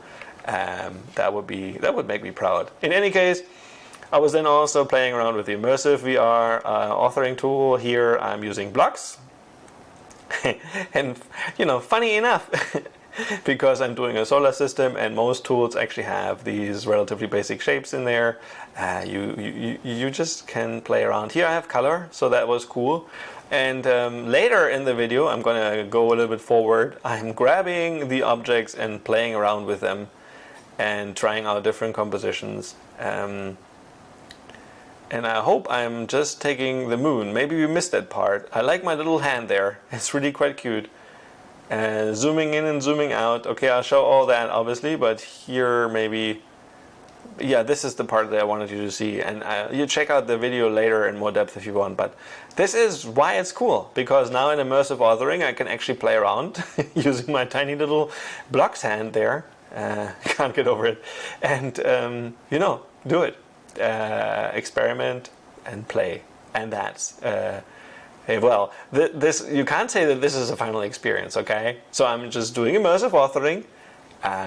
It'll get a little better. I'll increase the fidelity by 1 more bit, whatever the unit is. And here is our 1 more bit. So I'm showing you, and I'm going to share this whole video with you as well. Proudly present to you our A-frame based, so WebXR based solar system. Now this is something that I've started, and then I had a few students also contribute to it. It's also the kind of exercise and example code I will share with you, and it's also something that I share with my residential learners. And it's it's not too complicated. It's a few spheres in there. They all textured nicely, so we got the right NASA pictures, public domain, of the planets, and then we added a little bit of interactions here, and some text. Text doesn't work so well in AR or VR, but whatever. We're trying that out. This is not supposed to be the final design. This is where you feel like, okay, if I write a lot of text above the planets, that may not be the best experience. And that's what this is for, so that's okay. I'm going to jump ahead because I also later run it in AR. Oops, that was like right in there. It is directly here in the studio, and I was just like, also talking a little bit about the tracking and how the tracking doesn't work so well sometimes. But this was pretty cool. And yeah, so if you feel like it, at the end I also show cardboard. It feels like a step back, but this is my target device if you want. So I didn't do too much for the Oculus Rift. I mean, teleporting in space seems like an interesting concept. VR teleporting. I know that in Star Trek they have. So I know about Star Trek. Don't worry. I know that they have beaming there, but no, teleporting in space just doesn't feel right. But I wanted to think about different locomotion techniques. Again, this is just our digital prototype. So again, when it comes to digital prototyping, keep in mind we can also create multiple versions of our digital prototypes. You don't have to, cover everything that you had in mind. I want you to be selective. I said one key interaction, and yeah, it should be important to your project, not just a login or whatever. No, something key, and you can do it in 2 versions and maybe add more to it. You don't have to go all the way. I mean, ideally, we would get there at the end. We would actually have our MVP, but that doesn't have to be the scope of how you go through this exercise. You can work with one tool, and if it's too limited or you feel like you want to add a second tool, you don't have to prototype the same thing with both tools. I'll talk about prototyping strategies just as a reminder in a second. But you could also just fit in another tool because it allows you to just create that 3D model that you need, and then you can import it into that other authoring tool, and so that would be cool too. So here are the digital prototyping strategies I talked about in the lecture. So you can do parallel prototyping. That's especially when you work in teams is very effective, but even just you prototyping the same feature with different tools. So if you're don't know which tools to use yet, you could choose a very simple feature or a particularly hard one and prototype it just a little with a few different tools. You could prototype different features with the same tool. So that's iterative prototyping, because ultimately you create this entire set of features in one tool, and that may actually then be your prototype. You could do the divide and conquer and actually prototype different features in different tools. Now for this activity, I would recommend strategy 1 or 2. Probably go with just iterative and just use one tool, but then in an optional 5th step, I want you to try out a different tool. You don't have to prototype the same thing again, so it could be that you parallel prototype, or it could be that you divide and conquer at that stage if you make it to that 5th step in the current task. So what that would mean is if you have followed through in the honors track, you have done your design critique, your storyboarding, physical prototypes, and now actually a digital prototype with an immersive tool, with a digital or an immersive tool. And so that means you have some subset of all of these deliverables. And I say deliverables because at the end of this, we will actually do a peer review. And that is something where both you will actually get feedback, but also provide feedback to others. And so this peer review activity requires a little bit more explanation, and so I have more information, actually in depth, in writing for you. Don't worry so much about the grading. We're still here to learn, but we do need to establish some basic rules so that we treat each other fairly and with respect, which is really, really important to me, so I'll talk about that. Just getting ready for that part, as you can tell. No. At this stage, don't think too much about the peer review. I just wanted to mention it. I didn't want to bother you before, but you saw it in the syllabus. It was mentioned, but it's not the main thing. We don't do this to be graded. We do this to learn. And so in this last step in the honors track, the digital prototype, I think you'll learn a lot.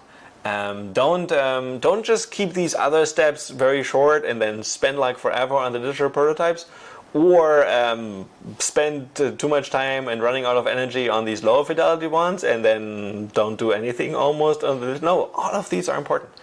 None of these replace each other. They're all here to learn. I wouldn't skip too many of these steps. I wouldn't do every single type of storyboard or type of physical prototype, or using all kinds of tools when it comes to the digital prototype. I wouldn't do that in a project. I usually have, at this stage, I've developed an intuition which tool to use, or I'm just stuck and do everything with A-Frame or Unity just because I feel like I'm fast, which is not always true, okay? So don't get me wrong there. But so the point of this was that we are developing this picture book style approach to XR prototyping. Doing it by the book is fine first, and then later you can cut corners. But don't cut corners and not understand the whole thing. That would be a bit, wouldn't provide the right foundation. So that's why we're doing it this way. And I hope you will have some fun in this final week of our digital prototyping activities. And I'm looking forward to seeing a lot of the prototypes coming together from this course. And I'll see you again for the peer review.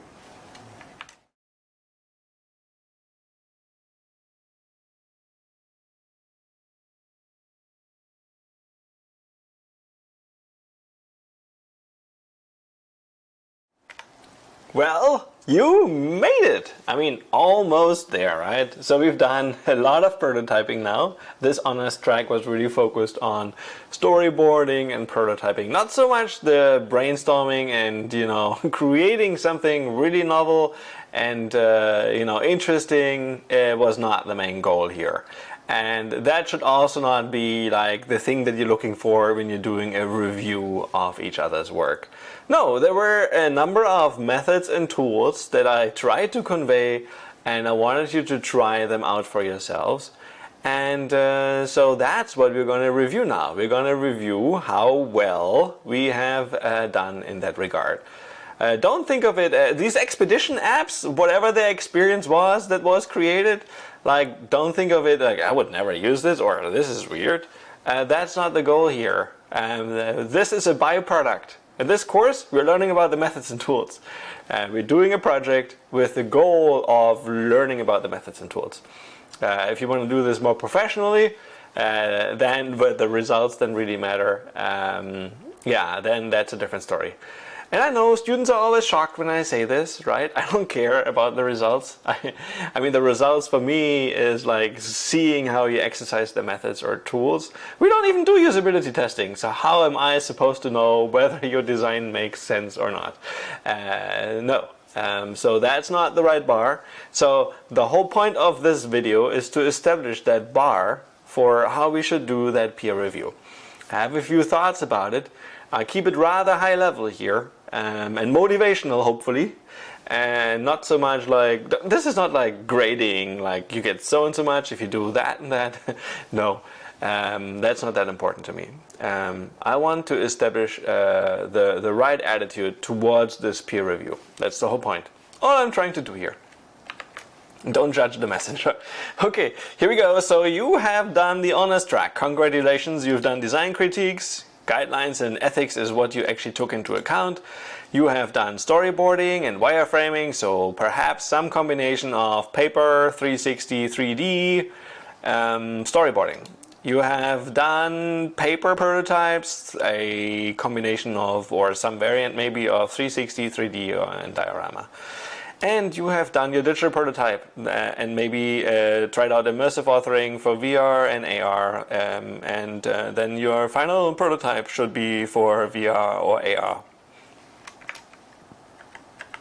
So if you have done some of this, then you're ready. You're like in the right at the end of the track. And at this stage, you should really, congratulations. So when I was doing the exercises for you, just like to try it out, what I'm actually asking of you, I felt really good at the end. It didn't turn out really the way I wanted it, but I thought, hey, this might be good. So good enough so that you can learn something from it. You're probably disappointed that Michael doesn't sketch very well, or I don't know, maybe I messed up some other things. So for example, I know I didn't take all the features I had in the storyboarding stage. I didn't take them through to the end, but that's fine. I don't have to do everything. Along the way, we generate ideas, and some of them we follow through, and others we just discard. And that's why we do prototyping, right? We don't have to implement everything, try it out, and then realize, hey, this doesn't make sense. No, we can be very cost effective and fast. Okay, so this was important because I'm building this right attitude towards how we should approach this peer review. So we're going to go in, and now we're going to talk about peer review. So this is just like any other task that you had in this course. So it comes with a description. Your XR prototype peer review task is to review XR prototypes submitted for peer review. So you may have looked and peeked into some of the galleries, and I ask you to submit your work along the way to get feedback. But this now is a separate activity. This is an exercise focused on peer review, and there's actually quite a few things you have to submit. And so let's look at it from the perspective of you reviewing somebody's work. This is not the video that tells you how to submit your work, okay? So we're focusing on that. So you look at the submitted materials, and actually you should look at everything. Just like a reviewer should look at the entire paper, not just the abstract, and then make up their mind. You should look at the descriptions, the images, and the videos. So that should roughly cover what your fellow learners are submitting to you, and they probably put in some effort and spend some time on writing all this and capturing the screenshots and creating the videos and maybe even narrating the videos. And if the videos or if some of these materials are missing, don't ding them for that. I mean, just look at what you have, what they have submitted, and what you can work with. I think in the first step, you should learn about their process, like your fellow learners' design process and their design rationale. You should build empathy towards them. It's really important. Don't judge. Like, we're not looking at this to teach each other how to be better. No, we're learning from each other. That's really important. You then start writing your review, you prepare that, and I want you to approach this using the I like, I wish, what if template, just like we do any critique. And you can focus that part of your review using that template on the new feature that was developed by your colleague, your fellow learner. You should share with your peer what you learned for your own work. I think that would be a really nice. Pay it back in a nice way, not negatively. Like, if somebody provides a harsh review, that's something we can talk about. Okay, so that's not what I'm aiming for here. I want constructive criticism, yes, but no, XR, like. Okay, so let's just face it. Nobody really knows what is good XR design. We are all in this together. We're all trying it out together. And, I have a little bit of I have a sense of how much time went into a prototype. But I mean, this is online learning. Or like if you're in a residential class with me, then, I mean, if you are using a lot of these materials here, you're doing this in your own time. And this is not a job, and I understand that. And you, as a reviewer, also need to understand that. If you were particularly excited about this course, super cool. Doesn't mean that the other person whose work you are reviewing was as excited, or should be as excited. I mean, ideally, everybody should be excited, but that's a different story. Review 2 to 3 prototypes submitted for review. These numbers, let's just do more than one. We may start out initially with one, but ideally I want you to get a sense of a few different learners' strategies and how they approached it. And so I would like you to see more than one. But as we are starting this MOOC, as we're rolling it out, maybe we don't have that many things to review yet. So this number might adapt a little bit as well. But you also don't have to overdo it. Like, I mean, looking at 5 different ones, that's a lot of work already. So in terms of expected results, I would say you will get a better overview of the possible designs of other Expedition like XR apps. So the next thing that you may realize by looking at a few of these different submissions is some commonalities and differences in features that were refined and added. So maybe there's really something wrong with a lot of the Expedition apps out there, and that could be interesting. And if 5 people have the same idea, that's also fine. Like if it's the same new idea, it's fine. Don't judge. And if that new idea just comes from a different kind of app, that's also fine, because we're cool with that. We just want to learn about how to approach this XR design process and trying out these kinds of techniques. And that's where I think the real value kicks in. You see how other people sketch, how other people prototype. Maybe they even use a slightly different method from what I taught here. Maybe it's a cool one and I should know about it. Maybe we'll find that out together as we're going through that MOOC, and that's fine. I mean, I don't think that my methods and tools are exhaustive, but they're quite a good overview and a good starting point, I would say. Now, we're gonna establish what to look for. And I wrote this down with the mindset of trying to guide you through this process. I have a few important notes here, and so let's look at this together. So this is important. So the type of expedition is important, and I don't mean really like whether it's a museum or a hospital or whatever. I mean, there are expeditions where you can learn about human anatomy. Okay, it doesn't have to be exactly like going to a specific place. But what is important is whether it's designed for AR or VR, and understanding a little bit more about the context, I think, is important. So especially where the expedition was tried or not tried by your peer. The not tried part is interesting. I mean, mostly from a kind of, did it make sense or did we overlook something? And then if, I mean, you can always offer opportunities and suggestions for like what could be tried. But I mean, the fact that somebody hasn't tried something very specifically it should not be the main issue. So then you look at all the materials. I said this already. So the written text, the screenshots, the videos. Like, you should look at it, not just rush over it. I mean, there's something valuable in there. I'm sure you can learn something from how other people write about it, how they present their work. I think if you look at it at this meta level, I think there is a lot of learning that is going to happen in this activity. You should look at the stage and the type of the prototypes. I'm saying this mostly so that you understand where they fit in, how they fit into the picture. You shouldn't comment on effort or quality. I mean, if you feel like somebody didn't spend a lot of time on it, they probably know, so you don't have to point it out. And if you feel like it doesn't meet whatever bar you have for quality, that's fine. This is not a competition here. So I would just like not comment on effort or quality. If you find something super cool, you feel like, wow, that must have been a lot of work. In the positive way, I'm okay with it. In the negative way, please don't comment on it. So if none of us really comment on effort or quality, then that's fine, because that's what I said. But again, feel encouraged to leave a positive note. Now, if you don't receive a positive note and you feel like you've spent a lot of time and effort, then remember the guidelines were that you shouldn't comment on this. So if you haven't received a comment on your work, don't be too sad about that. How the methods and tools were used.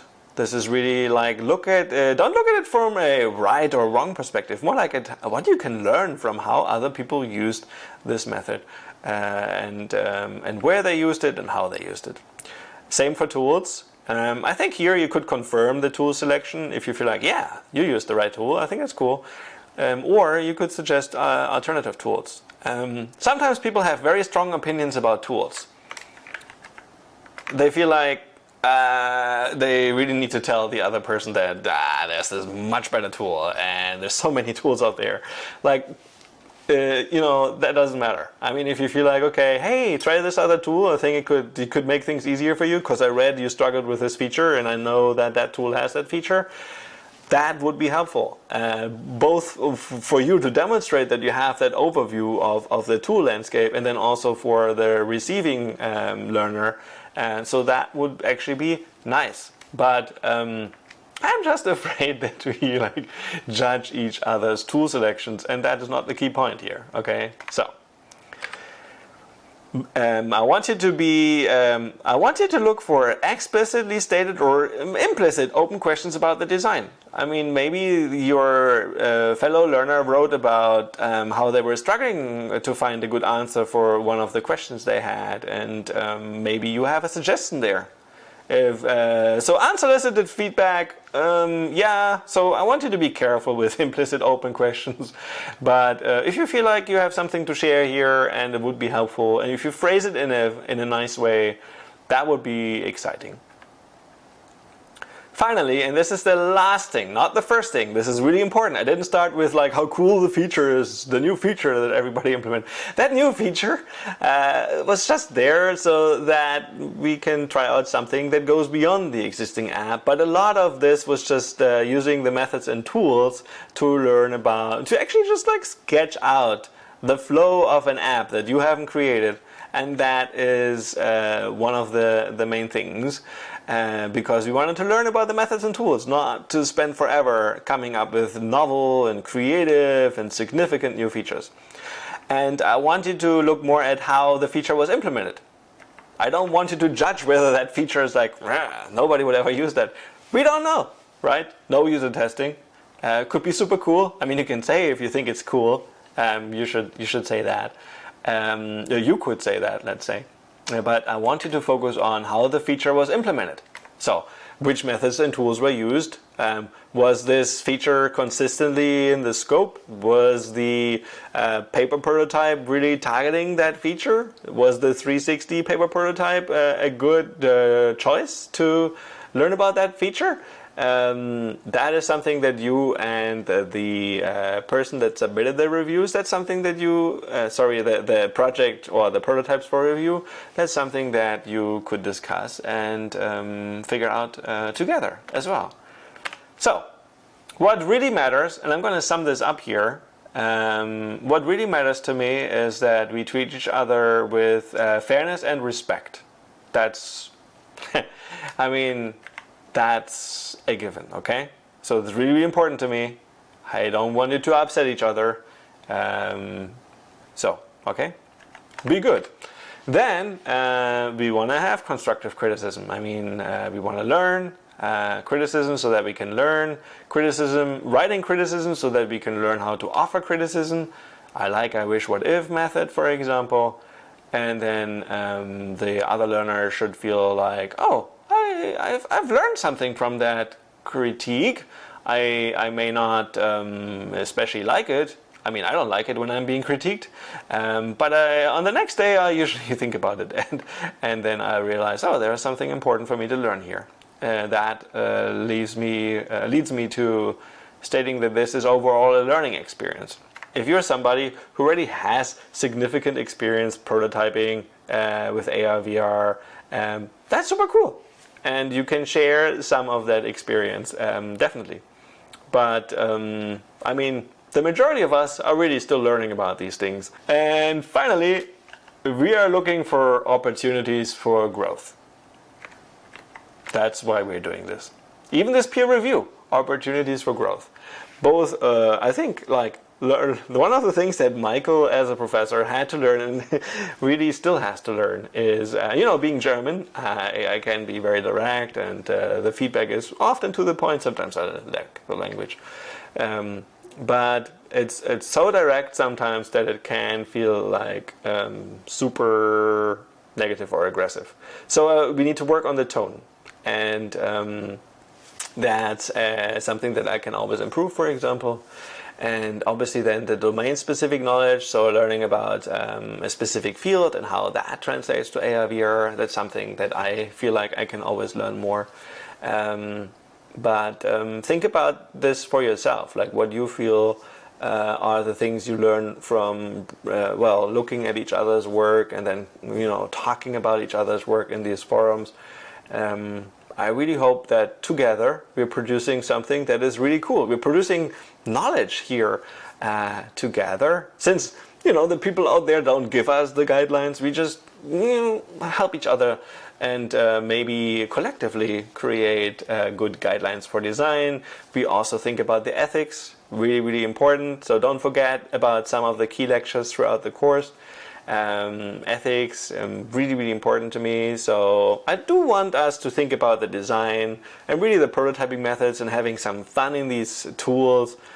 But let's not forget about the impact on our users should our prototypes ever make it to them. So final word, yes, we didn't do user testing. And I thought a lot about how we might do this with these projects, and it shouldn't stop you from giving your prototypes to friends or family around you.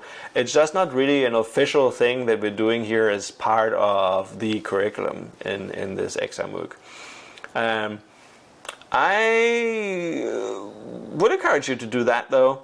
I think it could be cool. And again, maybe that other person doesn't really know yet how to provide that feedback. So you can hold a similar lecture here are all the rules, things you can say, things you're not allowed to say. No, so this is a framework for us to really approach this peer review together. I'm looking forward to it. I'm excited to hear what you have to say about each other's work, and where you have learned things and where you have identified opportunities for growth. So if this is the last course that you're ever going to take with me, then I really hope that you've learned something, especially from this honest track. There are other courses, right? You can go into development, or you can deepen some of your design thinking, and even beyond design thinking, some of the issues. So in course 1 we talk a lot about this. But anyway, I'll stop here. So, congratulations, you're almost done with the honors track. That's super cool.